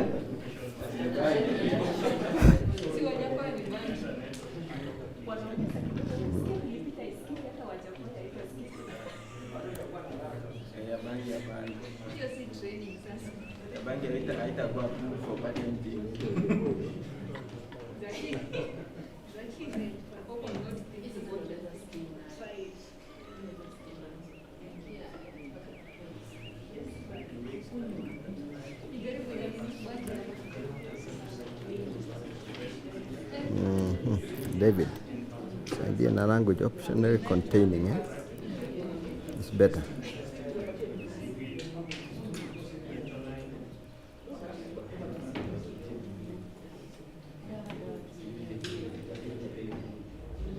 Or optionally added or containing.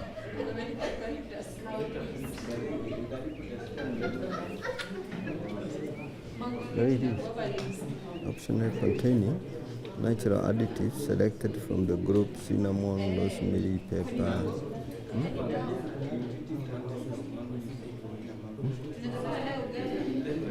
After the group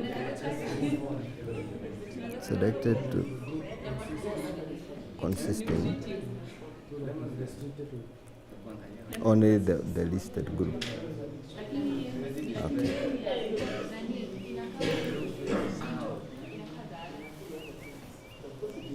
So that's how far we have gone with our cream. Eh? The basic elements are ginger, honey, and lemon. So that captures the basic cream.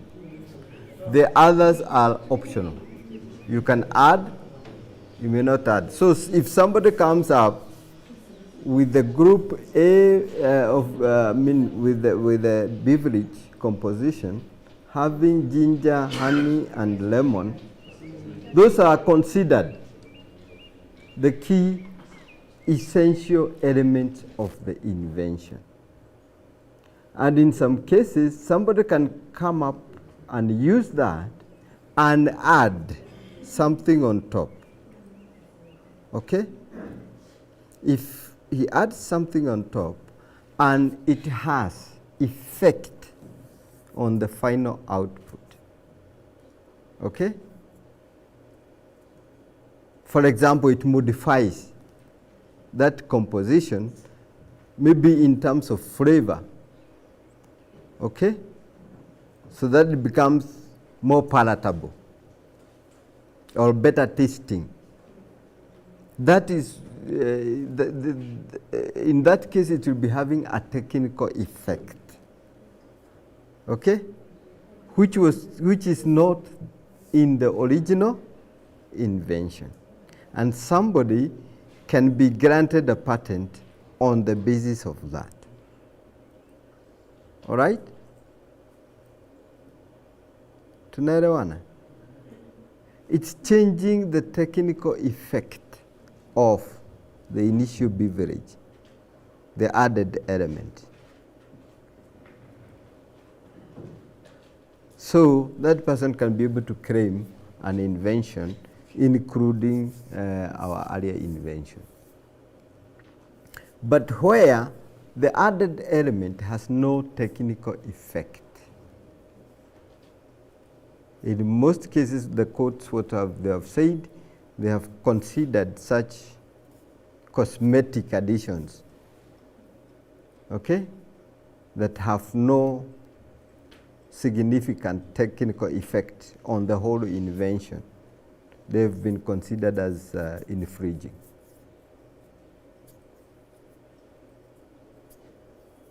Now, so does it mean the only thing that the other inventor is going to claim is that addition? Yes.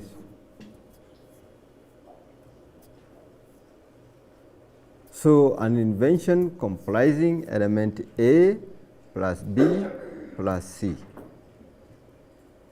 right? And another invention having A, B plus C. I mean A, B, C plus D. One additional element. The earlier invention is found to be reading on the one with the 4 elements. The word comprising is considered to be an open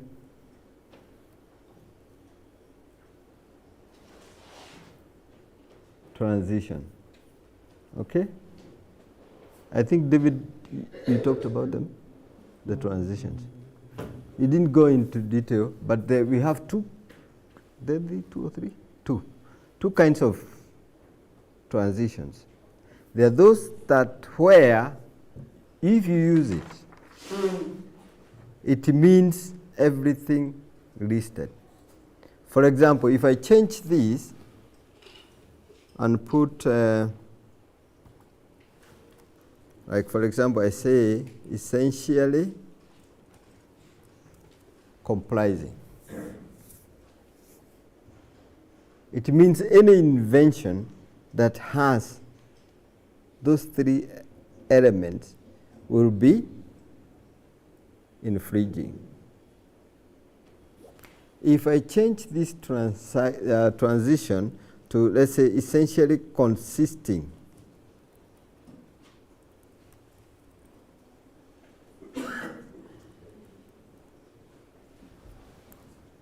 anything with any additional element is not infringing. Okay? It's only those that are cited that will be considered infringing. But if somebody mix anything with ginger, honey, lemon, plus anything else, that person is not infringing. Because my invention is essentially consisting. Or if you just use the word consisting. There are several kinds of transitions that you can use, but you need to think of the 2 types. First one, the one that is open. Another one that is closed. Closed means it's only the recited elements that are required to be found, okay, in the infringing device or composition for an infringement to be inferred. But if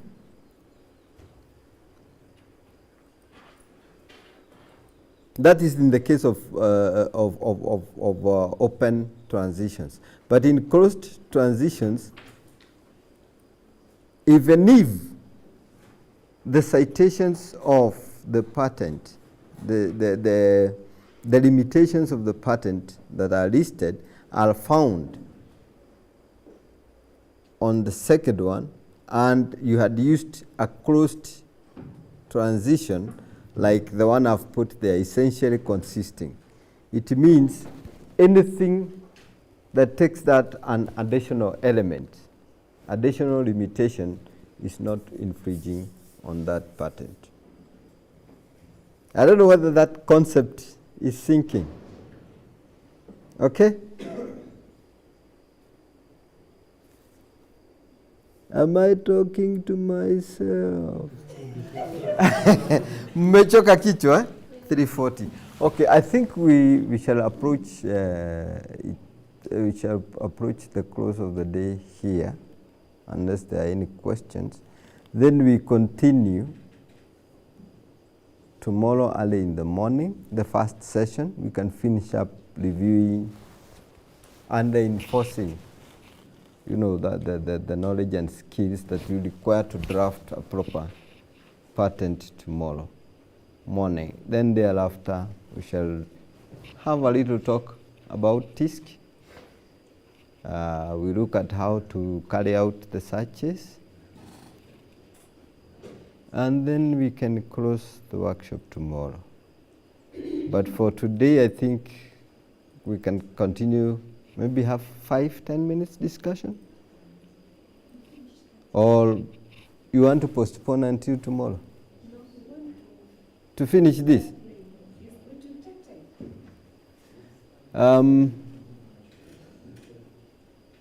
The key things, the lessons I wanted to enforce here is what you were taught yesterday.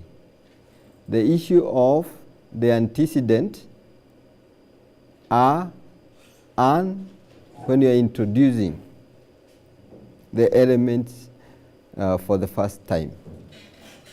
And as you can look into our claim there, we are saying a beverage. And in the second claim we say the beverage. So because we are referring to a specific one.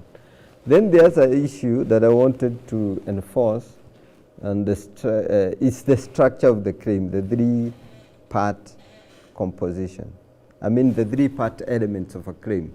The preamble, the transition, what does the body do? And don't tell me it moves. The body of a claim recites the elements for which exclusive rights are sought. They are the ones you are seeking exclusive rights for. So in this one, we are seeking exclusive rights for a beverage that contains what? Ginger, honey, and yeah. So this the honey, the combination of ginger, honey, and lemon is those are the exclusive features of our invention. Anybody who makes that beverage is actually infringing. So the punctuation element also. And then I've introduced another element for your consideration.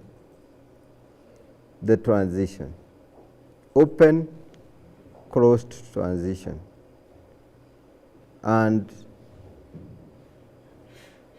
when you're constructing a claim, then you have to weigh out. Do I use a closed transition or do I use an open transition? If you are in a field where there are a lot of inventions, you don't want to use more of the open transitions because your claim is likely to be found not to be new in a crowded field if you are using the open transitions.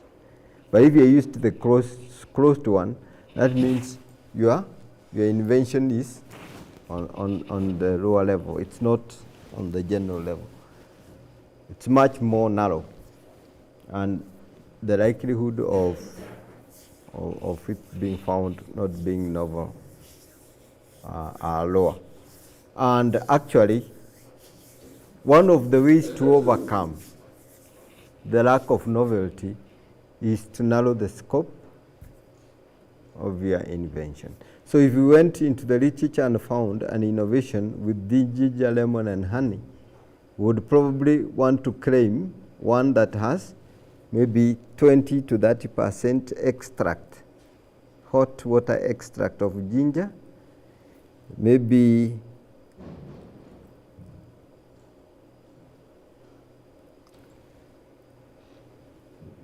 (20 to 30% lemon),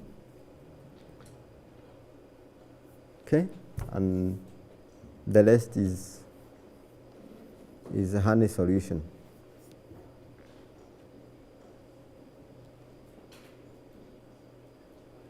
So that one becomes the narrower invention, and you might be able to get a patent for that as long as you can show it's a beta optimal which is not explicitly, okay, in a fund or cannot be derived,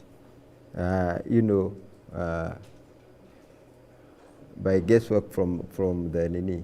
It's not taught in the original invention.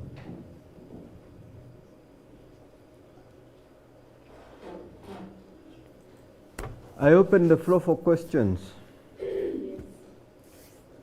Go ahead.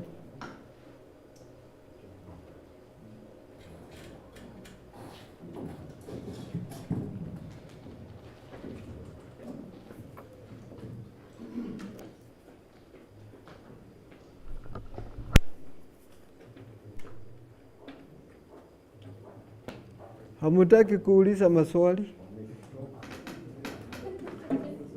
Msiniambie the whole afternoon nimekaa hapa nikijiongelesha peke yangu.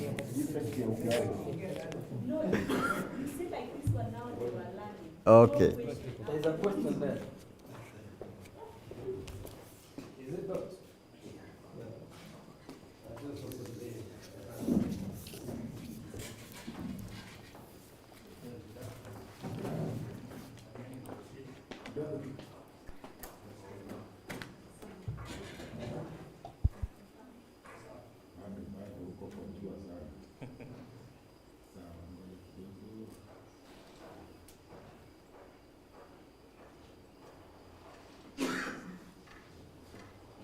Yes, good afternoon once more. My name is Rotich, and I just wanted to seek for clarification. Would it make any difference if we say a beverage made from, then we list the three rather than says comprising? Would it make any difference?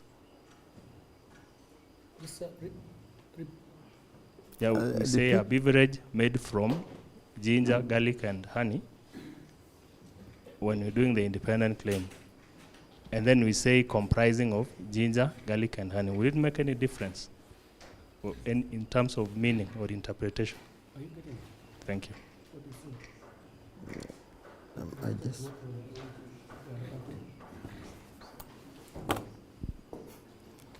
Amenifunga mikono tena. You got a question? Haisongi.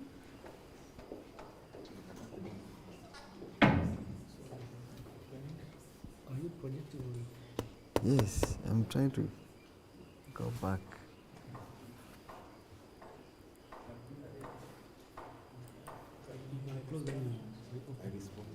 Yeah? It's not responding. It's not responding. Okay, just try and remove this one and see what will See, they just go off the screen. I wanted to go back to the... Just remove the HDMI. I think it's that is hanging, maybe. It's not responsive. Yeah, you see it. I don't know why it's not. Check this out. Just remove that thing on top of that.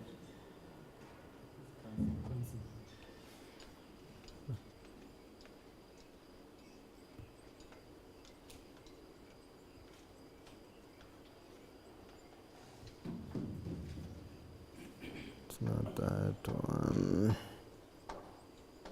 And the last one, the right. I think it's this one. So you were saying?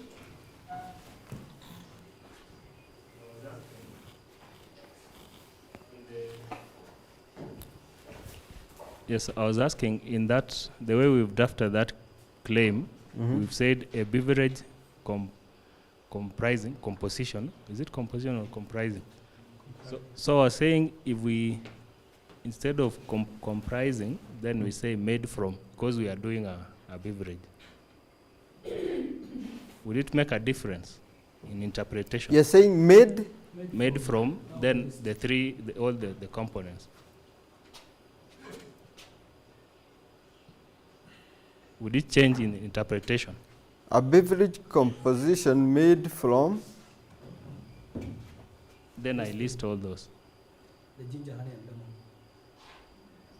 and lemon. Because what the problem with those kinds of claims is where you don't distinguish clearly between what is prior art, which is the preamble, and the the essential elements of your invention. It means you are claiming everything. Any beverage composition would be taken, as long as I can find any beverage composition, I'll say that claim is not novel. Okay? Any beverage composition that will have this, or any of these elements, then would be infringing. Then it will be used, cited against the novelty of your invention. So this part, the preamble, defines the prior art.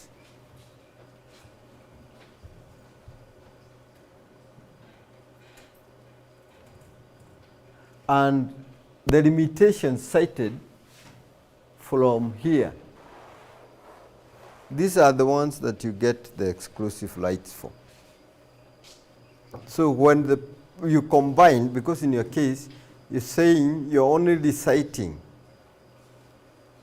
according to you, you are considering that you are reciting only the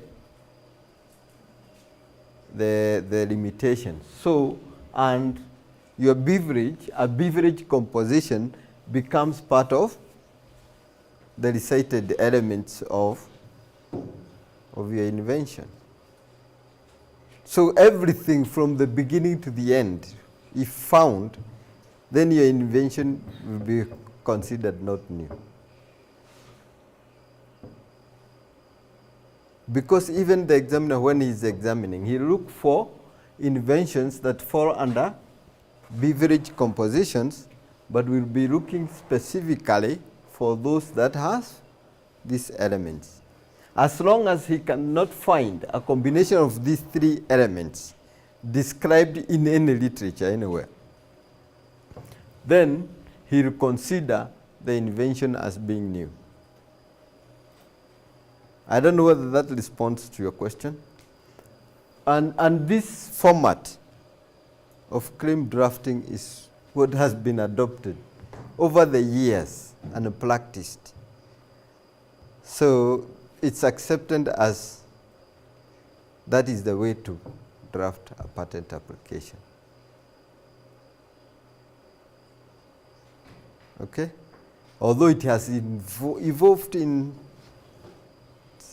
various ways, but basically you can be able to reduce most of the claims into this three-part format.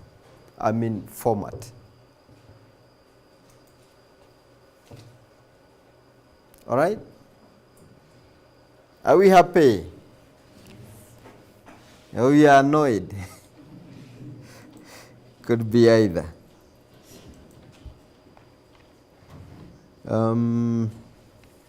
So for in preparation for tomorrow,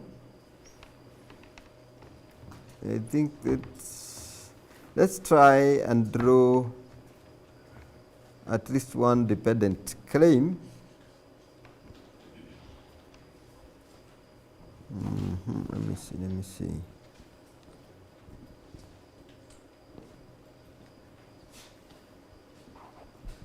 Where did I save that?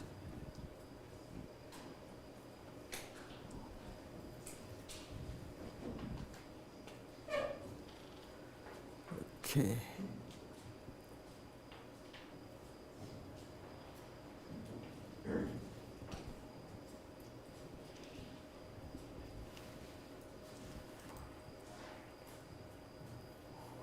So I was attempting to just do the same task. I came up with some claims. I also did the assignment.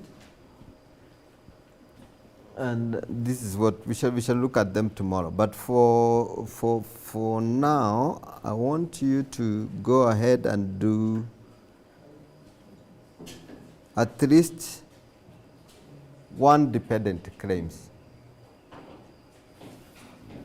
We have already devised our claim. We shall use this one that we have come up with and then you draw at least one dependent claim, but don't copy mine. Don't copy the group one. The claim number 2 there. No, claim, yeah, the one that we have drafted in red, claim number 2. Try come up with at least one dependent claim. We can discuss it tomorrow after we finish reviewing the other ones. So tomorrow we move much faster. I'll just project, then we criticize. Whoever is the owner of the claim, whoever drafted it, then you can edit your claim appropriately, isn't it? All right? No. So you have your claim with you? Yeah. Then you can edit. You can improve on it. Do a second draft of your claim and improve on those areas that you find they are off the rule.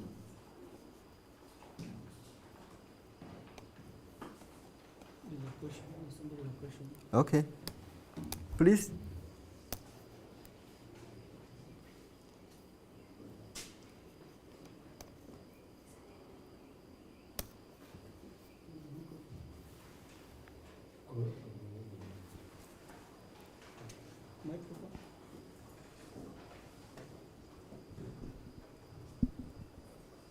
Thank you for the far we've reached. At least we are able to draft a claim. Now mine is more of a request. There is an area where in my own perception, when you want to write a claim, you're dealing with components which are intangible. We deal with intangible components, and a good example is IT, when you're writing a program. Like for example, we want to write, maybe assuming we don't have, let's say hospital management system, for instance. It will comprise of software modules that are programmed. I don't know how we'll say it comprises of what.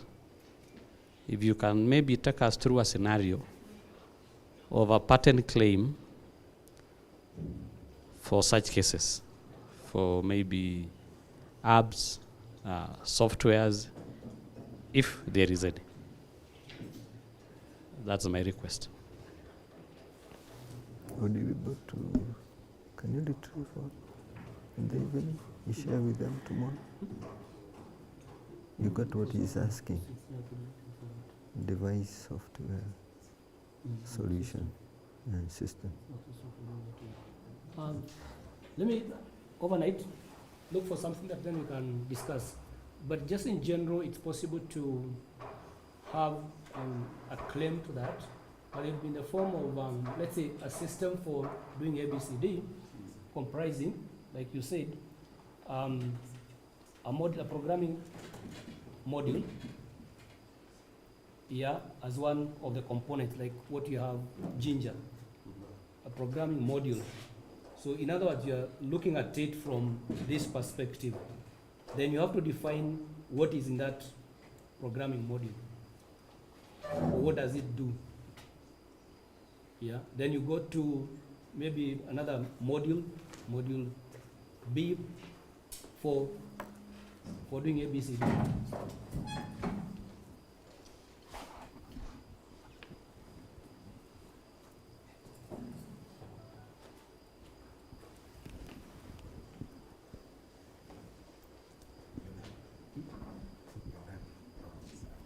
Okay. I'll look for some of them, you can have a look at it tomorrow.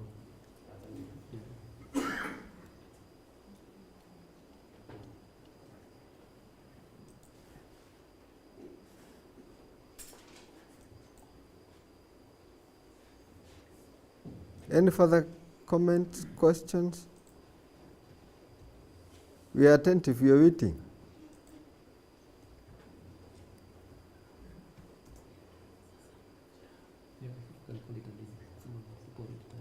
I think we call it a day at this point, then we resume tomorrow morning. Yeah, so over to you. Okay, thank you very much for such a great deep dive. I think today we have really dived deep inside this ocean of patent editing. So I will not have much to say other than really to appreciate the facilitators for taking their time, and also the participants for being active all throughout as we began. And the area where I get so much interesting to mention is when we had a lot of transactions, because deep inside our hearts, inside our minds, we are thinking differently, and this diversity is very rich. And I'm very happy that this activity has really exposed that kind of richness in our innovations. So nataka mujipigie makofi kwa hiyo innovation. The makofi today is not very much coordinated because I was born in the Kanu era. But maybe later we'll appreciate our facilitators using the Kanu style, sindio? For some of us, we know the Kanu style ilikuwa ni unapiga mara. Ilikuwa ni tatu tatu. Prof, were you part of the Kanu team? Ile wanasema, okay, let's remind Prof ya Kanu, sindio? As we appreciate the facilitators, and then I'll request somebody to close with a word of prayer as we confirm if there is tea, because probably, yes, so tea is coming, so we'll take our tea as we interact more. And maybe I'll request the facilitators just to follow up on that question that our colleague asked. And in the back of my mind, today we have really dealt into the process or the procedure, writing a pattern for the procedure. So maybe if tomorrow we can have an opportunity of looking at a patent procedure of an item or an idea, the one we say that is intangible. I think that will really cover the interest of engineers who we have here. We have ICT team, they might be interested on that. And some of us who are plant breeders or from agriculture will be interested to see how best we can actually patent some of the things that we are doing. And just to say the last thing is that I've actually realized that even in our School of Agriculture, there is a lot of innovations going on. Yeah? Because like the Department of Family and Consumer, they're doing a lot of things in terms of formulation of feed, to an extent of even producing a ugali that you can cook with cold water. You just mix and you take your ugali, or instant porridge. And I feel like those are the innovations which we really need to trail to go through this process so that they can also have the patents for that.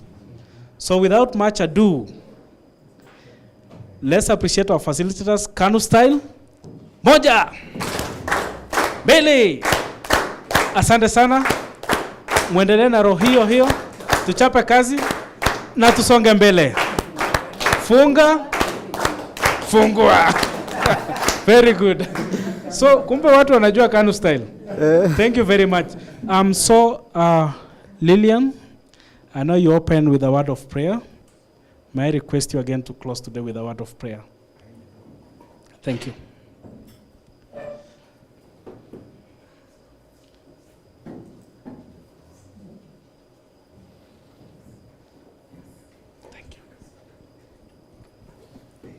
Let's believe and pray.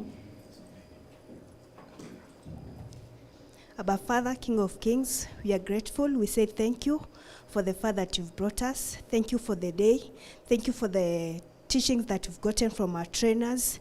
Even for tomorrow, dear Lord, we want to commit it unto you, O dear Jesus, that being the final day, O dear Lord, we ask for your Holy Spirit to get us through. Above all, Jehovah, even as you are dispatching here, going to different places, we pray that you cover us up with your precious blood, protect us along the roads, and above all, if we meet tomorrow, being safe and sound, we shall give praise and honor unto you. In Jesus' name we pray, trusting and believing. Amen. Thank you very much. So we can mingle with our facilitators as we go and take our tea. Thank you. As we break